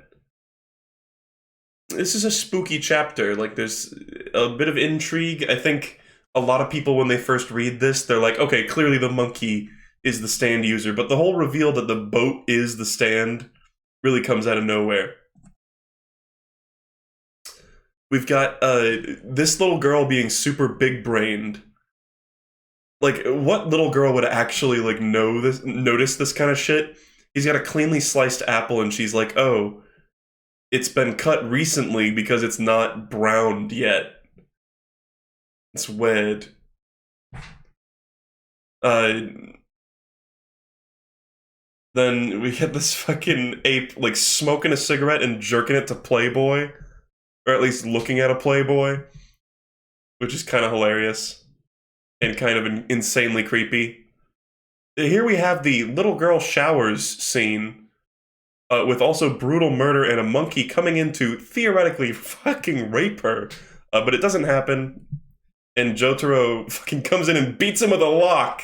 I forgot about that. He's like, right, this is your lock, isn't it? I don't think Twitch would have an issue with this. There's no nudity. Not really.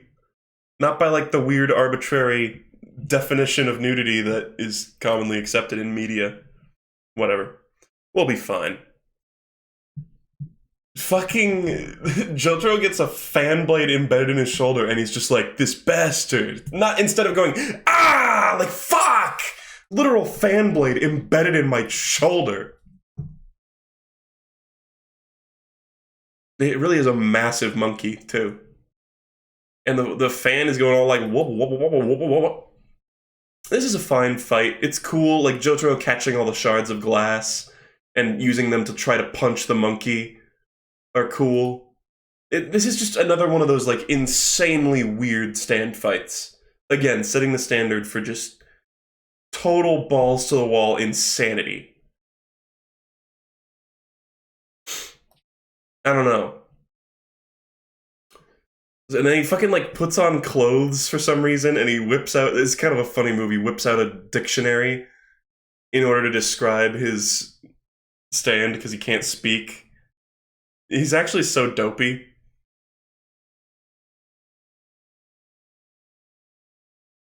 I don't know, not a whole lot to say about strength. It's a cool stand, but it feels like the animal stand user concept was better explored later on. Here it's just kind of like, yep, he's a dumb animal.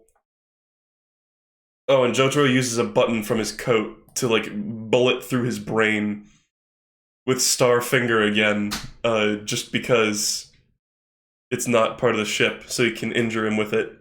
And then we get an Aura Aura. He does it again, he does a little speech, says a cool one-liner, and then Aura Aura's him. Oh, man. Oh, these are so cool. What a cool fucking panel. Holy shit, mate.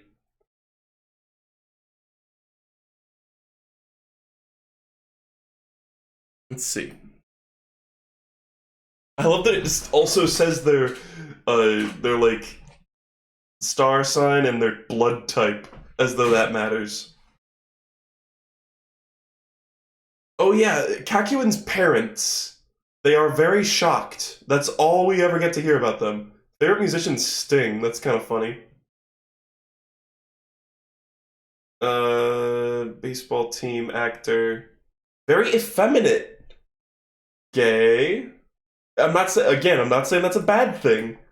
I'm so cool with how gay Jojo is, by the way. I never want it to sound like I'm saying it's a disparaging thing. And I know not all gay people are effeminate. Trust me, I know. He despises submitting to people or sucking up to them. Gross. I guess that debunks the gayness.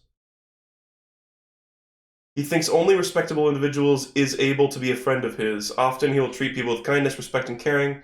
He's straight to the point but sincere. He is straight. Oh no. Which shows his resentment for those who secretly plot and scheme. He doesn't get noticed very often, but his loyalty to his friends is stronger than that of anyone else. Kind of cool.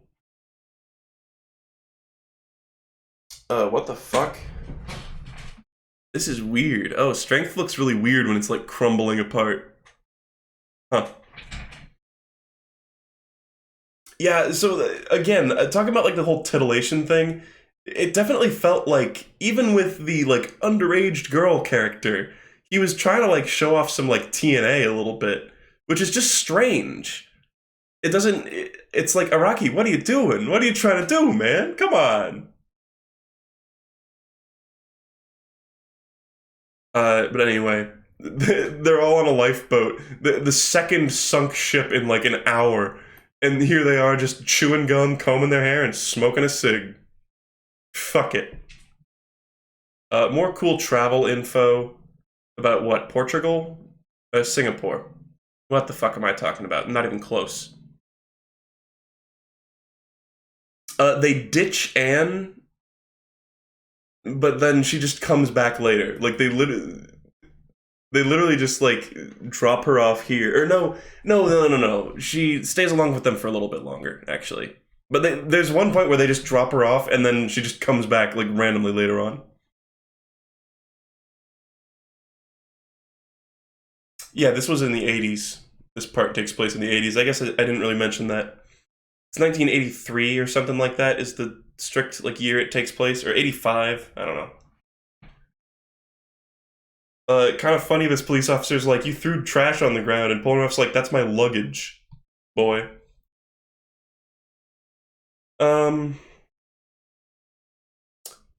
So now we get Ebony Devil. Oh god, how many fucking more arcs are there? Holy shit. List of Stardust Crusaders stands. How much more do we got here? We've done Tower of Grey, Dark Blue Moon, and Strength. We've still got Ebony Devil, Yellow Temperance, Hanged Man, and Emperor.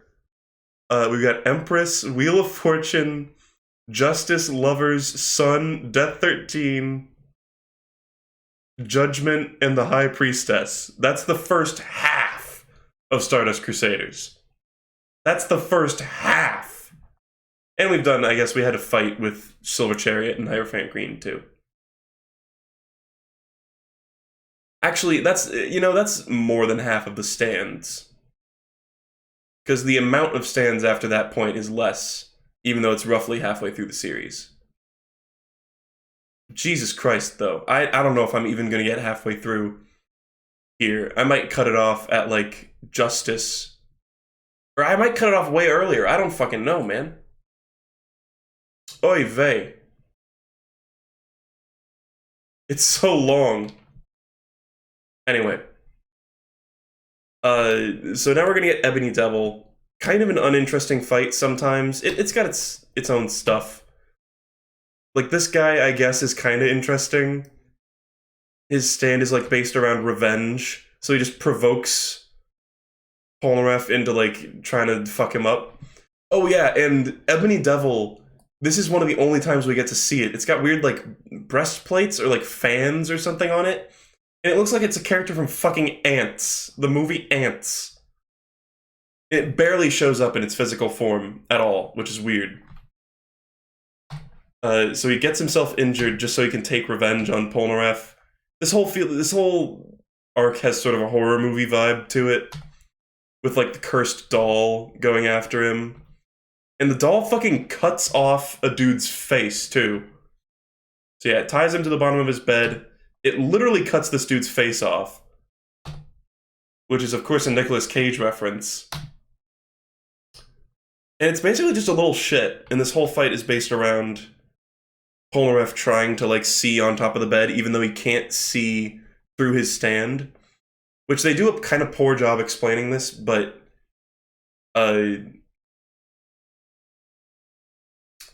They explain that certain stands can see through their eyes, but other stands you need to be able to just use your own eyes. Like, some people can see through their stands, and Polnareff is not one of those people. So that's why the dude being on the top of the bed is problematic for him, because he can't see him. But eventually Polnareff breaks a mirror. Oh yeah, he says he's gonna bite his dick off, too. But Polnareff breaks a mirror and uses the, like, shards to see him on top of the bed. Kind of fun. And he fucks him up. Absolutely fucking iconic pose, too.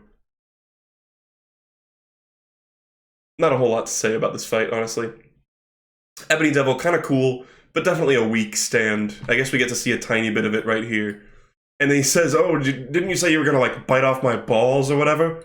I'll cut you everywhere but your balls! And then this guy, it's true to his word, he gets absolutely fucked. And his balls remain untouched. There's something weird about the way he's, like, cut up here, actually. Like, what the hell? What is this? Those wounds look so weird to me. I don't know. They're very strange. And then they kind of play it off as a joke again. They're like, oh, well, look who finally decided to show up. Like, they're all sitting there trying to deliberate, like, what should we do about the stand? while Polnareff has been fighting the stand the whole time.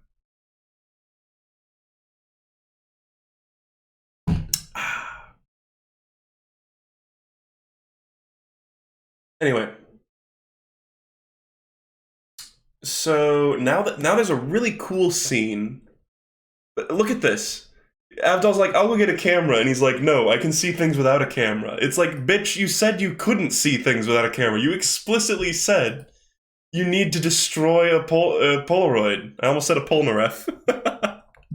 A Polnareff camera. So this is an awesome scene. Look at that, The Godfather. So in the anime, this was an especially cool scene. He uses Hermit Purple and it changes through the channels. And the channels, like, say sentences, or say words that, like, make up a sentence that says Kakyoin's a traitor, basically. Such a cool scene in the anime, especially when Dio shows up and he's like, you're listening, I know you're there. And he fucking, like, explodes the TV. Actually, like, such an effective scene. And a fun use of Hermit Purple, too.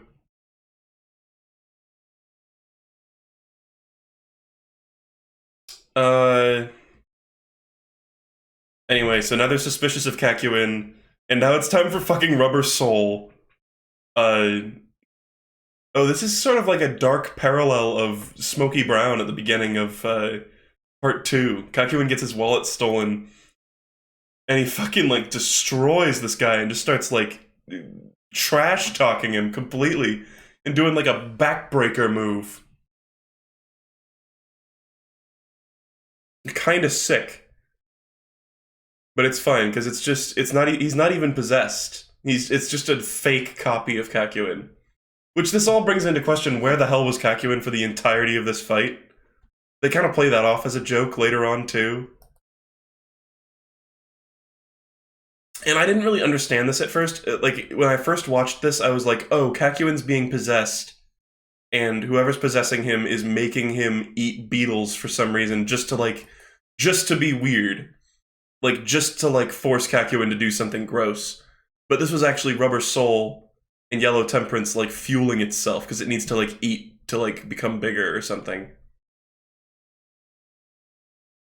Then we got the classic, like, cherry bit. Everybody memes this for some reason. It is kind of funny. He just licks this cherry a bunch for some reason. I don't know. And then Jotaro fucking punches his jaw off. Oh my god. And the cherry, like, flies out. And he's still libbling it.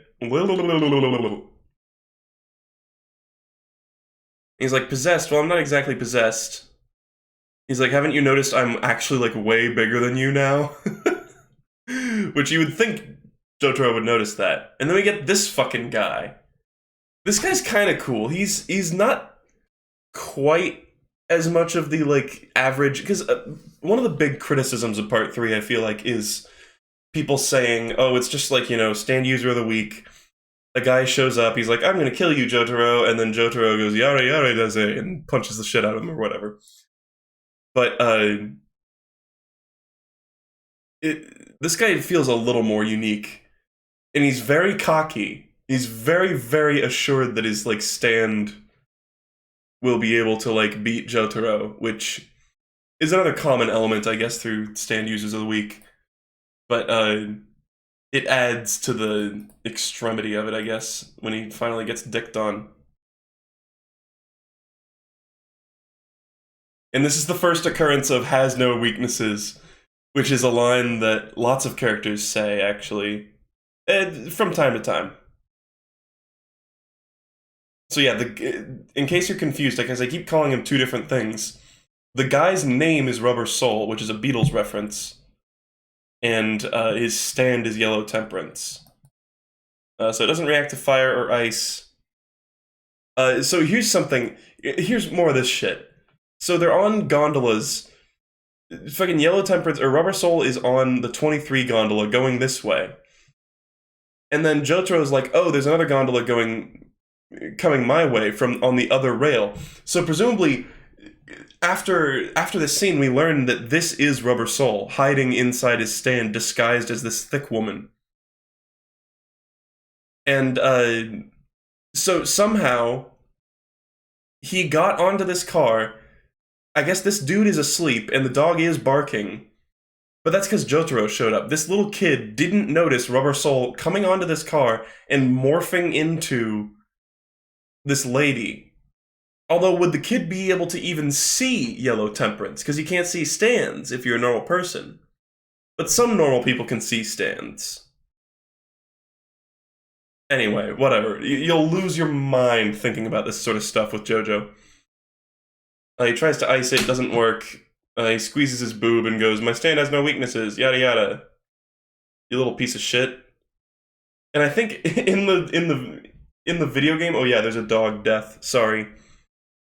In the video game or in Heritage for the Future or whatever, when Alessi uses his transformation on Rubber Soul, he turns into this lady for whatever reason, which doesn't make any sense, but kind of hilarious.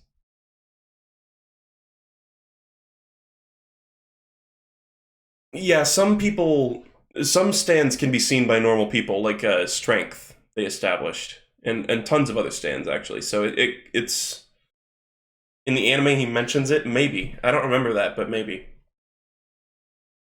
So he's like, yeah, it's a perfect defense that also attacks. Do you understand?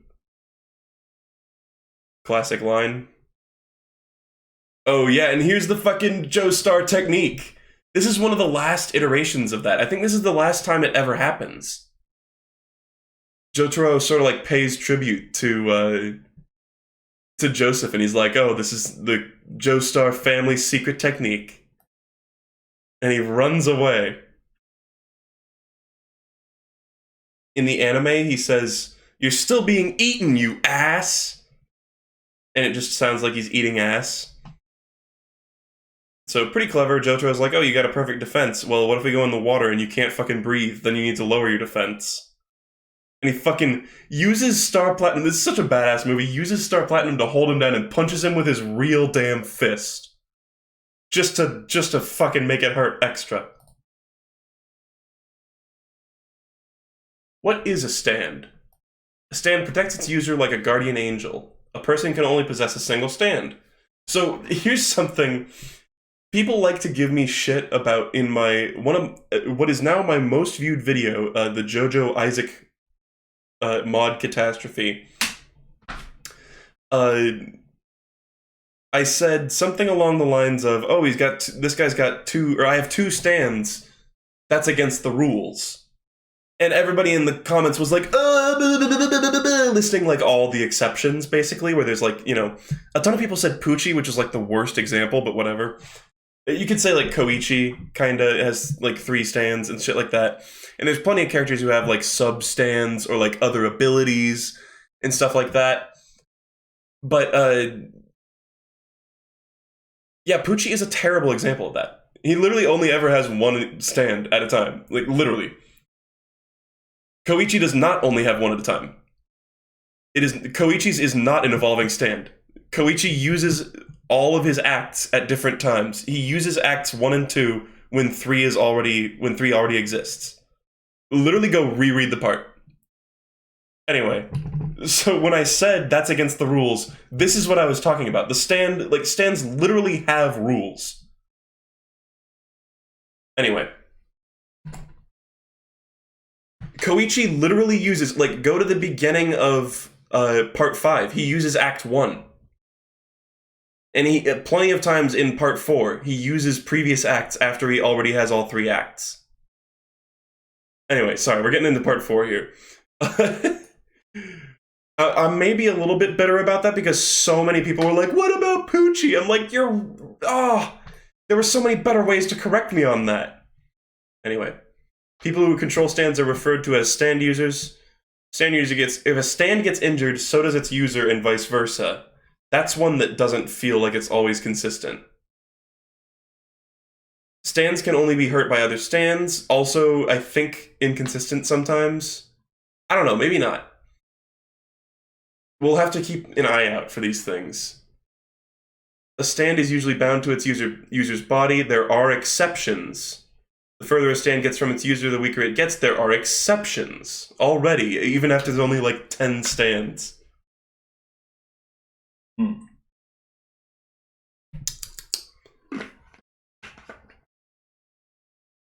Anyway. Yeah, Johnny also has similar. Whatever. The ability and strength of a stand is determined by which card of the major arcana it's represented by. That gets dropped. Huh. That's weird. Interesting. So this is playing into the sort of like fate concepts of JoJo, which is something that's explored in tons of other series, but it's like they were fated to act the way their arcana is, which I don't know much about tarot cards. So all I know is J. Guile dies upside down like the Hanged Man. That's fine. You know, you could almost call this like a proto-suit stand. Anyway. So here's another great part where Jotaro's like, oh, you know, I'm gonna tell me information about your friends, your like stand user compatriots. And he's like, you know, you can beat me all you want, but I'll never sell out my alleys. And Jotaro's like, that's very respectable. You're a good man. And he raises his fist. And then he's like, no, wait, I'll tell you. That's a funny moment in my eyes.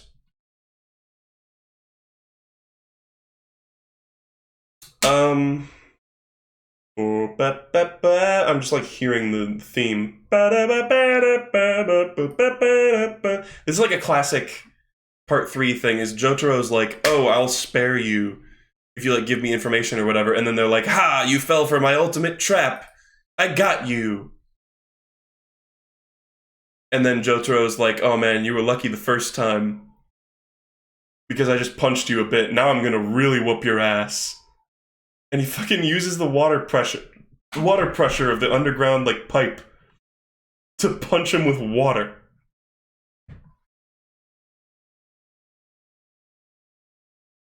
I have nothing more to say to you. You're just too pathetic to waste my words. And then he fucking holds his hair with his real hand and punches him with Star Platinum. That's so brutal.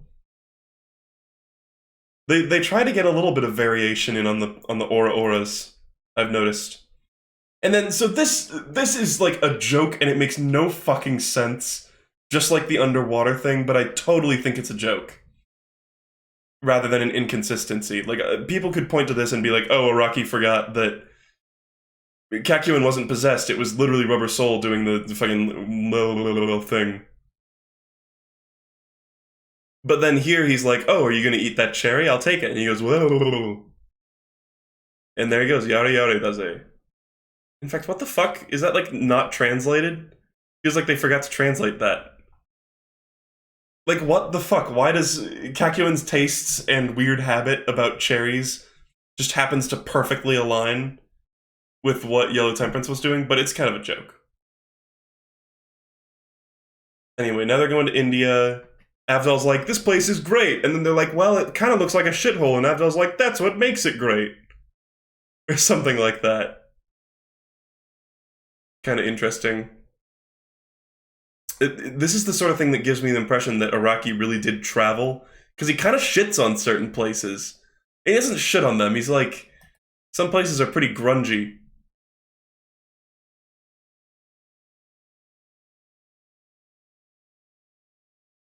The joke is Rubber Soul was accurately impersonating Kakyoin? I don't know if I buy that. I don't remember them talking about that in the anime or anything.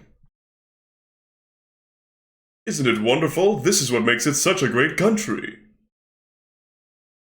It's just like a total clusterfuck. And now a little more travel information. Just some fucking, like, fun facts. Chai cooked with red tea, sugar, ginger with milk. Why are they all, like, overflowing? These all look like sludgy, disgusting messes. This does not look like tea. In fact, is this not just tea? I don't know what chai is. Now that I'm thinking of it. What is chai? Because I've only heard the phrase chai tea. It is tea. I don't know, it just looks really lumpy. Why is it lumpy? Chat, explain why it's lumpy.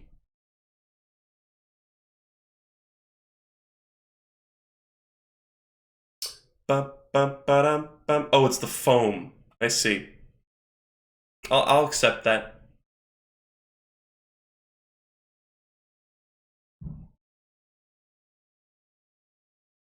Uh, Anyway, so we're reaching the toilet. So okay, part 3 starts an amazing trend in JoJo of like piss and shit jokes, and not just jokes, but also just like things relating to piss, shit, the bathroom, toilets. It's like literally right up until the most recent JoJolian chapter. This is just a thing Araki loves to do.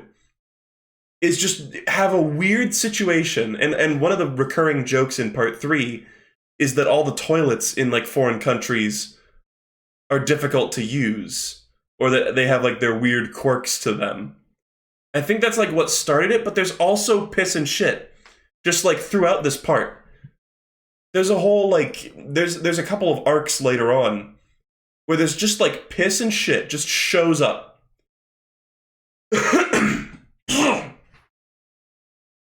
Anyway, now we're getting the Hanged Man and an Emperor, which at least both of those happen at the same time. I'm referring back to the stand list, actually. Oh, God. I guess we got this arc, which is kind of a long one. And then Empress, Wheel of Fortune. I'm going to end it after Justice, I think.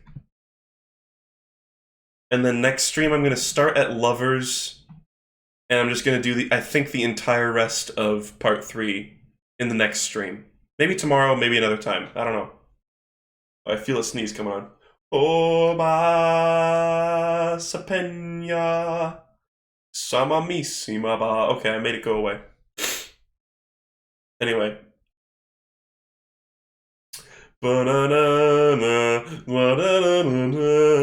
Okay. So here's the Hanged Man. The Hanged Man is a kind of awesome looking stand. It looks like a corpse robot ninja of some variety. I don't know, it's very strange. But this is the first of 2 mirror stands. There are 2 different mirror stands in the series, and this is the first one. I'll talk more about the relationship between the 2 of them when we get to the second one. But he's like, finally, the guy who killed my sister. It's like, damn, that was fucking fast. We're reaching Whole Horse as well. And finally, Jay Guile actually is bald, like he's supposed to be. He totally doesn't have hair. But Whole Horse is a absolute fan favorite. Maybe I should have played his music during the break.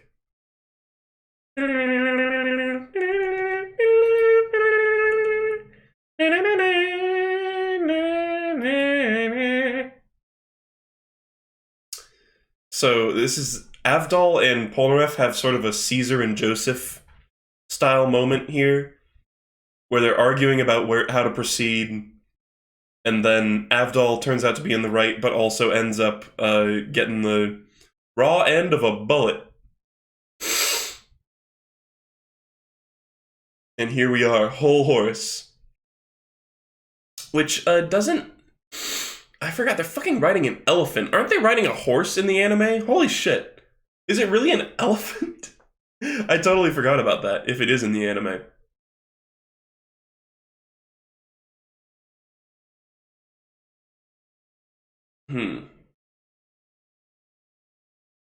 So this chick later is the Empress user, too. Right? Isn't she?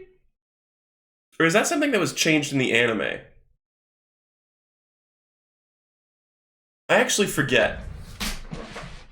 We'll just have to see. So here's him being a romantic, but also being a little fucking piece of shit. He's so goofy. Like, Whole Horse is just a very lovable character. Because he's like a womanizer, but also he's just a total, like, dweeb. And it really seems like he's flying by the seat of his pants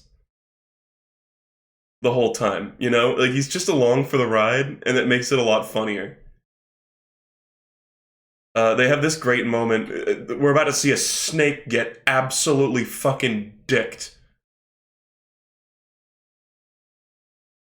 Oh my god, this is one of my favorite panels ever. I don't know what it is about this. Something about the way Araki draws motion and also things like fantastical things, like his gun phasing through his fingers. It's like this is such a vague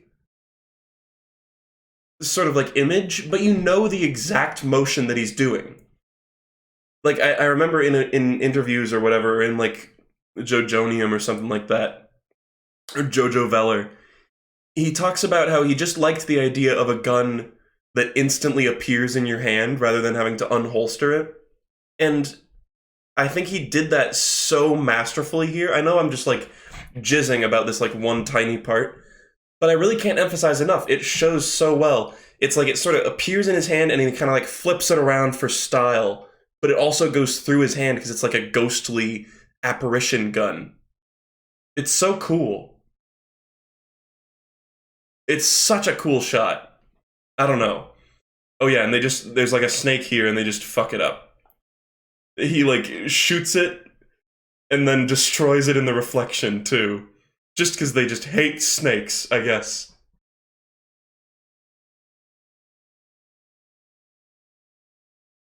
Pretty cool. Oh yeah, fucking... He's like, have you seen a man with two right hands? He's like, yeah, literally right there. He's coming down the street. Another great pose of Whole Horse. This is just a great scene. It's basically... It has a lot of vibes of like the Polnareff and Avdol fight, where they're kind of like sneering and shit-talking each other. It's a little less respectful than the Avdol fight, because they're both kind of shitheads. And then we get this weird shit where fucking... Again, weird stuff with speed, because Polnareff is taking off his armor right here so that he can be as fast as possible, which is where he, like, in his previous fight, he was doing, he was doing his weird double team attack. Like, he was doing that shit where he was, like, moving basically faster than light. Like, so fast that, like, people's perception of how he's moving is, like, foggy. But here, we see that he can curve a bullet faster than Silver Chariot can swing his sword. Which is just insane. And X-Force has gone on about how Emperor has a stand stat precision of, like, D or something, and yet it's able to do that. Stand stats don't make sense, though. That was the whole point of that video. He fucking catches his cigarette in his mouth. Oh yeah, and then Avdol gets in the way of the bullet. And he's about to... It's implied, he says, burn it down. Like you could melt a bullet and then stop its velocity. I don't know, and it's like a stand bullet, too. It's like Emperor has, like, unlimited ammo. So it's part of a stand. It's not even actually metal. But he's like, burn it down! But then he gets stabbed in the back, so we don't get to see if he would actually have been able to remove the bullet. And then Avdol gets fucking shot in the head, and this is, you know, spoiler alert, a fake out. He's not actually dead. But they really play it off like he actually is. It's kind of crazy. And he feels like like barely a minor enough character for them to actually be able to do this.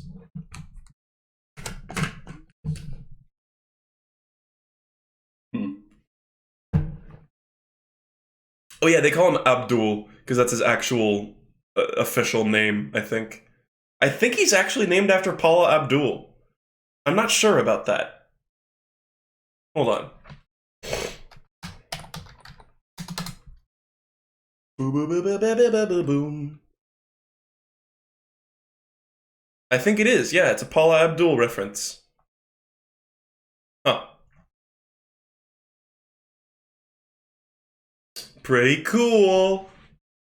Anyway. So he gets shot in the fucking head. Later on, they're like, oh, the bullet just grazed him because it was a glancing blow. I don't know. It doesn't really look like a graze, but sure. Talk about dumb luck. And then Polnareff has sort of a Joseph Joestar and Caesar moment where he's like, except instead of saying, Caesar, he goes, this is so goddamn annoying. which is one way to put it. And look at this, they have this sort of grief-stricken Kakyoin scene. Like, damn. But now Polnareff's... This is a good, like, Polnareff and Kakyoin chapter, which we don't really get much of their interactions, except for this one. Come on, little Pol.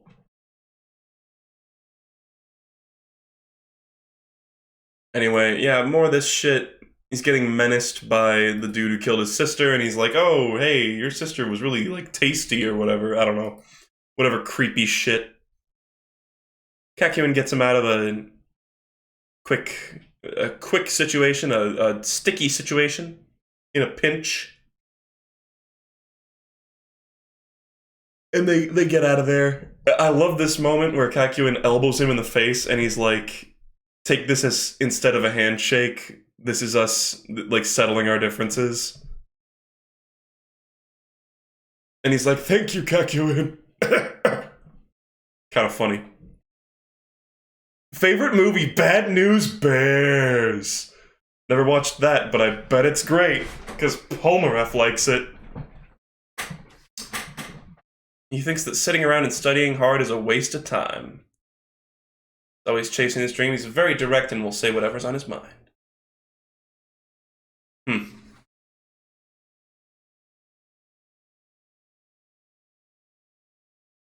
Did it say with hair? Oh my god. Holy shit. 185 centimeters, 193 with hair. That's hilarious. Okay, and so here's the part, I'll briefly mention this, I guess. He's like, oh, the Hanged Man lives in the mirror world. And then Kakyoin goes, you keep saying things like mirror world, but that's not a real thing. There's no mirror world. But then in part 5, slight spoiler, I guess. Really, it's not the sort of thing you should care about. There's a stand that does go into the world of a mirror. But it's like, Kakyoin wouldn't know that. Kakyoin isn't omniscient. I don't know, people point to this as like an Araki forgot.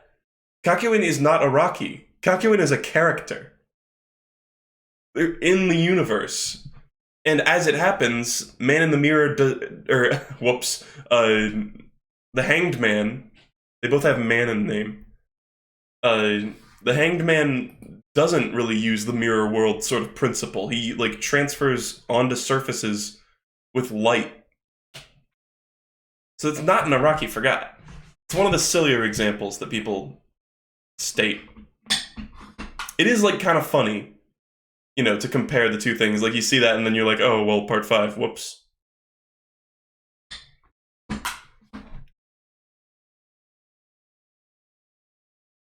So these are cool drawings. I like the way that he draws the, like, warping stuff on these, like, curved mirror surfaces. But then you got this dumb part with this kid who's like, hey! Are you okay? And they're like, stop looking at us! He's in your eyeball! Which is sort of a natural conclusion, because eyes are reflective.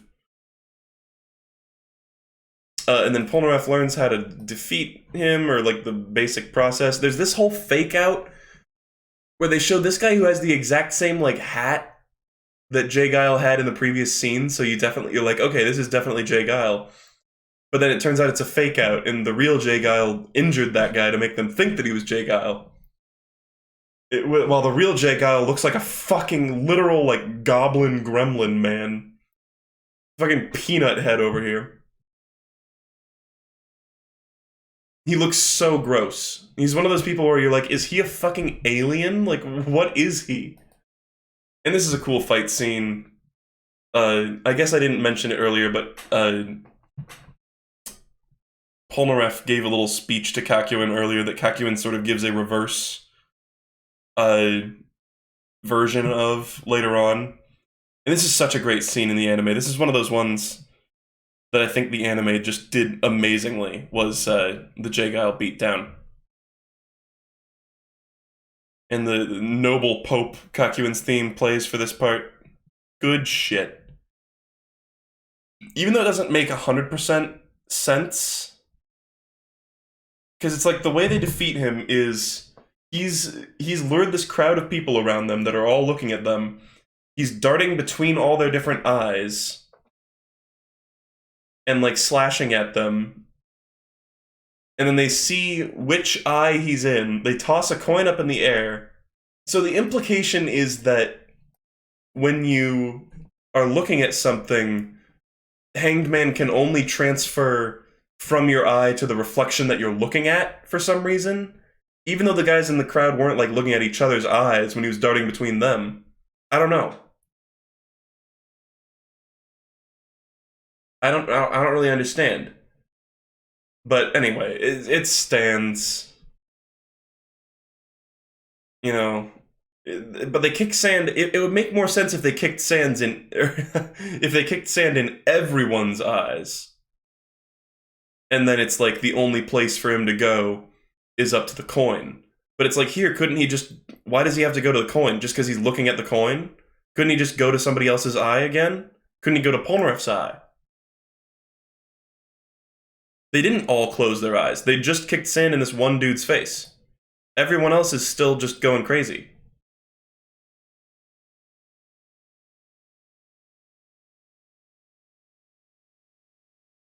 It has to be a clear path. Well, what do you mean?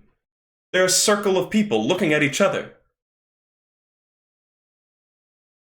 It's literally like a crowd of people, and he was darting between their eyes earlier. Look at this.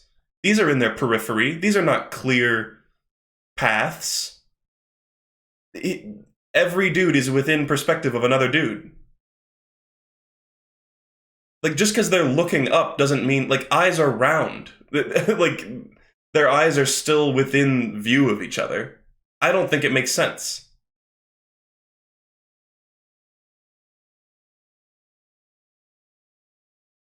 Like, they're looking upward, but they're not all craning their heads like 90 degrees back so that none of them can see each other's eyes. I think the implication is that he can only travel because they're like, their eyes are looking at the coin, which just doesn't make any sense. I guess their heads are kind of arced back, but that's a bit of a stylish shot. This is more of an accurate shot. I mean, look at that. Look at that. There's tons of places so you could go. Go right there. Go to that guy's eye. Go to that guy's eye. Go to his sunglasses. That dude's wearing sunglasses. Go to his fucking sunglasses. I don't know, man. Never made a lot of sense to me. It's still a great scene. Polnareff gives a little speech and fucking stabs him to shit. The dub voice actor did a great job for this as well. And he dies upside down, just like his tarot card. I'll leave the rest to the devil rot in hell. Cool. Cool shit. And then they meet Whole Horse again and he's all cocky. But he's like, they're all like, oh, Whole Horse, you don't fucking know. Wait, didn't they do this like exact pose earlier? Hold on. Didn't Whole Horse do that like literal exact pose?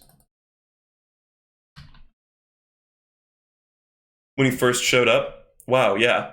Very similar. Very, very, very similar.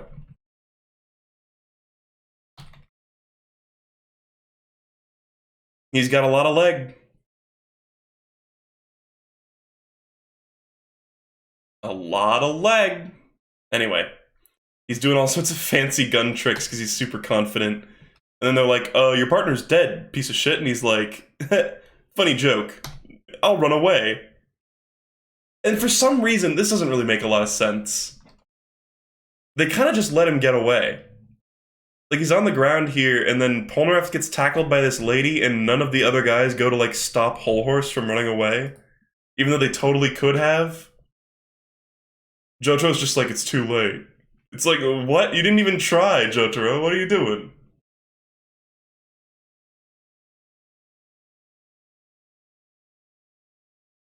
Anyway, so this bitch is helping him out. And this is set up for the Empress, so she gets a little bit of blood on Joseph. Some people may not have noticed that, but she gives a little weird look, getting some blood on Joseph there. Kind of fun. Okay, well, I guess foreshadowing for 2 pages later. And this thing's got a little mouth. Oh! I remember it has like a cute voice in the anime. Fucking bites off a fly's head. Oh, what a weird stand. That's weird. She's got one on her tongue, too? What? Wait, what the fuck is up with that? I don't know if that ever comes into it again. That's totally my canker sore right now. A fucking live picture from the inside of my mouth. Right now. This is the canker sore on my tongue. Really weird. So here's more like the Force shit. She's like, oh, I can sense that my son is dead. And she gets all the wounds that were on him, which is fucking gross. It's kind of hard to tell because she already had liver spots. But now she's got like extra holes on her too. It's weird. Why doesn't this happen with other people? I guess they just shared a super tight bond. Anyway, doesn't she like kill the cat? Yeah, she fucking like bashes this cat. I guess she doesn't kill it. But she's like, alright, I'm gonna go whoop their ass.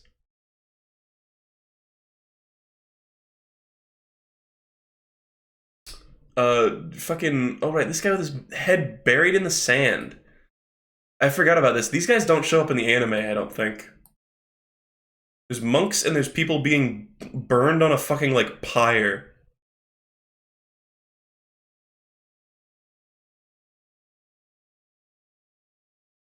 The wounds are from her stand, which makes holes in people.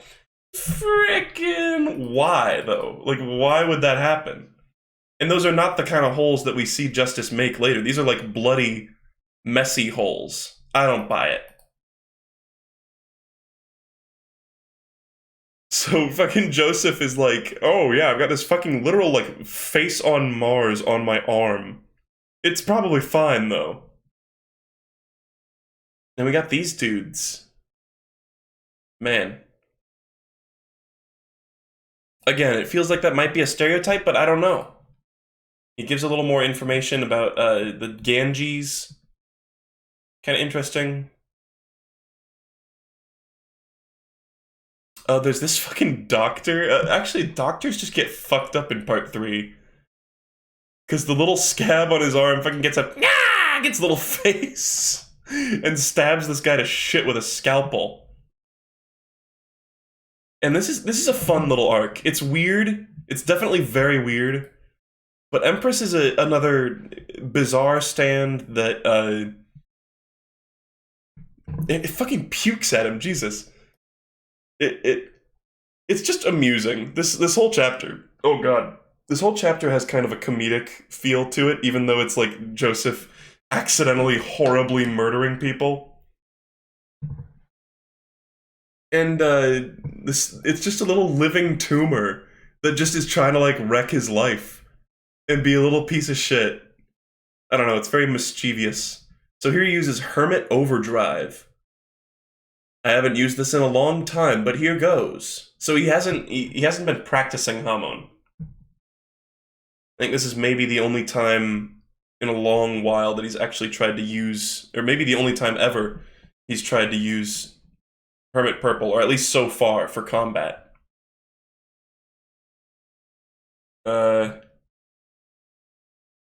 So yeah, it's just a lot of Joseph like scrambling around while everybody else is just dicking around. Again, this feels like kind of a filler chapter almost, but I feel like the filler is kind of negated by just the interesting stuff that stands do. Like this one's kind of like Yellow Temperance in the sense that it has to eat to grow. Fucking eats a chicken and becomes fucking massive and decks him in the face. Look at that fucking smug grin. And he can't run away because it's fucking on his arm. What a nightmare. But yeah, they shit-talk each other. There's this bit where he knocks over a bunch of ash and uses Hermit Purple on it while he's pretending to thrash around, which is total Joseph Joestar move. 100% classic Joseph Joestar move. And then there's this whole thing where he freezes it in coal tar, which I don't know much about coal tar, but is it really that strong? When it, when it hardens? I don't understand. This also feels like a bit of a stretch, but whatever. And I love Joseph being sassy in this. He's like, my ears aren't as good as they used to be. What did you say? And then it turns out the other people are like, whoa, these ashes formed a map. Pretty awesome. That's like one of everybody's, I think, favorite uses of Hermit Purple. Very creative. He found a map, he used his stand to make a map of the city and find the place where he needed to go. And now he does it. He says the thing. This is so hype in the anime too. Your next line is, don't do this. Don't do this! Ah! I love the little, like, moment of, like, oh no! When they realize what they've done. And then he just fucking yeets it out of existence. And then there's this weird shit. This, like, hardly even makes sense. This brings into question, like, what the fuck was with the tongue thing earlier, then? What is with this, actually? Like, it's a disgusting, like, gross lady living inside this chick's body. Was this just like a fake person? Was that a real person that was like skinned and being animated? I don't know. What was with the little tiny stand pimple on the tongue of the fake body? I don't get it. This just feels like a reveal just made to be shocking, not to make sense.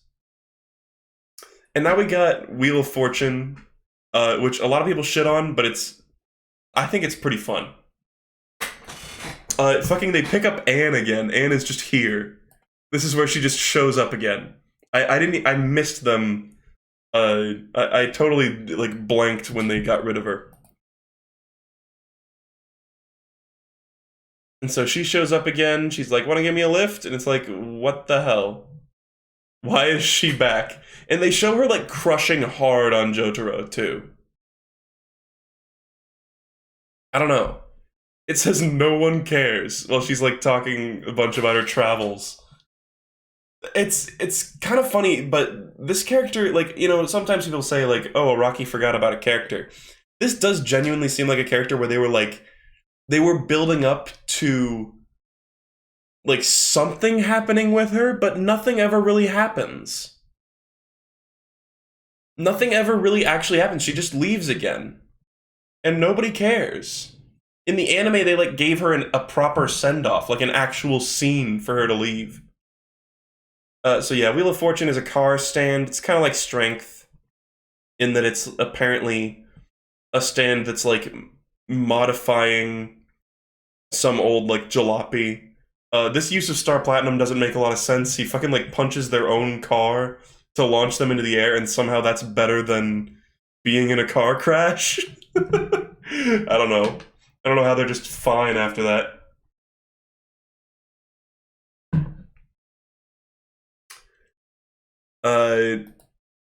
So yeah, car stand. This is like a literal, like, Wile E. Coyote moment. Like, this shit is so goofy. This way to Pakistan. Like, there's never big signs shaped like arrows like that in real life. And there's never roads that just divert like this. This is literally like out of a Looney Tunes cartoon. But the car smacks the sign and makes it spin around so they think Pakistan is the other way. And then this I mentioned earlier in part 2.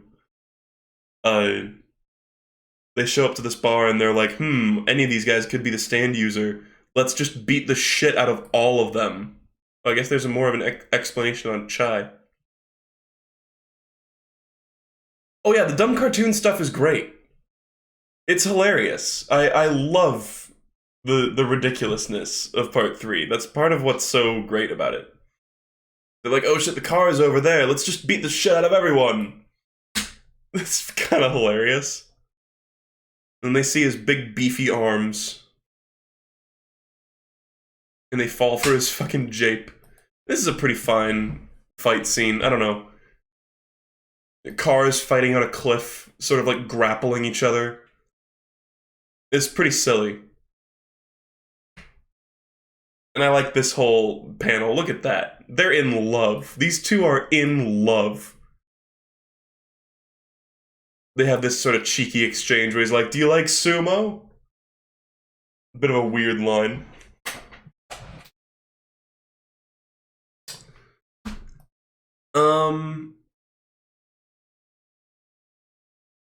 But it is kind of weird. It is a weird fight. The car, like, fucking digs through the ground and it shoots gasoline at them. It looks badass when it transforms. Like, that's a cool panel. But the whole thing about... That's a cool title page, too. The whole thing about how it shoots gasoline at them is kind of weird. It's like, damn, that seems actually kind of OP. If you could just shoot it a tiny bit harder, it would just be like a water pressure gun, basically. Anne gets put in danger. She's like, "Nobody loves me," and Jotaro's like, "Phew, thank God you admitted that, because now I can save you." And she's like, "Oh, you're so great, Jotaro. Look at this. What the fuck? Did they forget to translate this or something? What the fuck is Kakyoin's ass saying in that? Just nothing. Also, the fact that it's called Wheel of Fortune when it's just literally because it has wheels, that's kind of hilarious. I mean, I can't believe... I would find it hard to believe that this is actually based on the tarot meaning, although it might be. Isn't this the part where he says part 3 is over? Or something like that? Hold on. He burns Jotaro. We clearly see fire coming out of Jotaro's mouth. Tell me that is anything but flames coming out of Jotaro's mouth. And then, I guess this is apparently Jotaro digging underground while his coat collapses. And then he says, part 3 is now over. Which is hilarious. Total fourth wall break. Jotaro kind of pulls the same move the car pulled on them.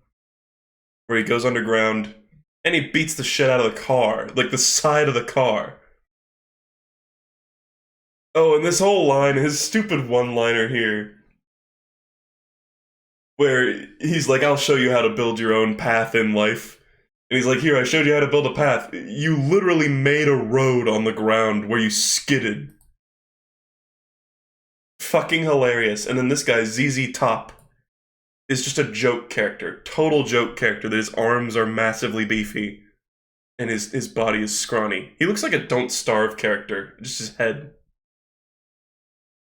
And then he gets like a horrific fate, too. Like, they all laugh at him. Look at that, Jotaro smiling. Look at that happy boy. They all laugh at him, and then they fucking, like, tie him up to, like, die. I guess this is paying off the, like, monks that they saw earlier. "I'm training. Please do not disturb me." They're like, lol, he's gonna get, like, roasted by the sun to death. That's fucked up.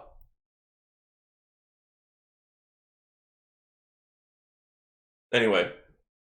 Oh, guys, I am so tired. I've been doing this for 3 hours! I'm gonna cut it off before Justice. I'm cutting it off very soon. Very, very soon, because we're right about to go into Justice. Look at this. We're putting you on the first flight back to Hong Kong. No way, I want to come along. And then Polnareff's like, "You realize you're a burden, right?" And then they just fuck off. I think, is that the last we ever see of Anne? We'll see. We see her freaking out again.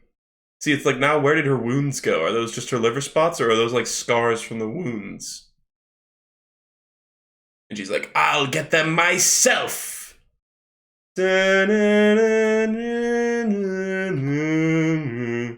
Alright. That's it for today, folks. I'm cutting it off there. Part 3. What a part. It's long, and there's a lot of stuff in it. But it's really good. This is just where the series started getting batshit insane, which is where it's at its best, I think. I'm excited to go through the rest of it. I think there's even more interesting shit to talk about later on. I love the like Egyptian, the Egypt glory gods or whatever. That part is fucking hilarious. Well, those fights are just insane and awesome. Uh, yeah, I guess I'll give my fuller thoughts on the entire part at the end when I complete this. But for now, take it easy. Yara yara daze. Good grief, etc. Bye bye.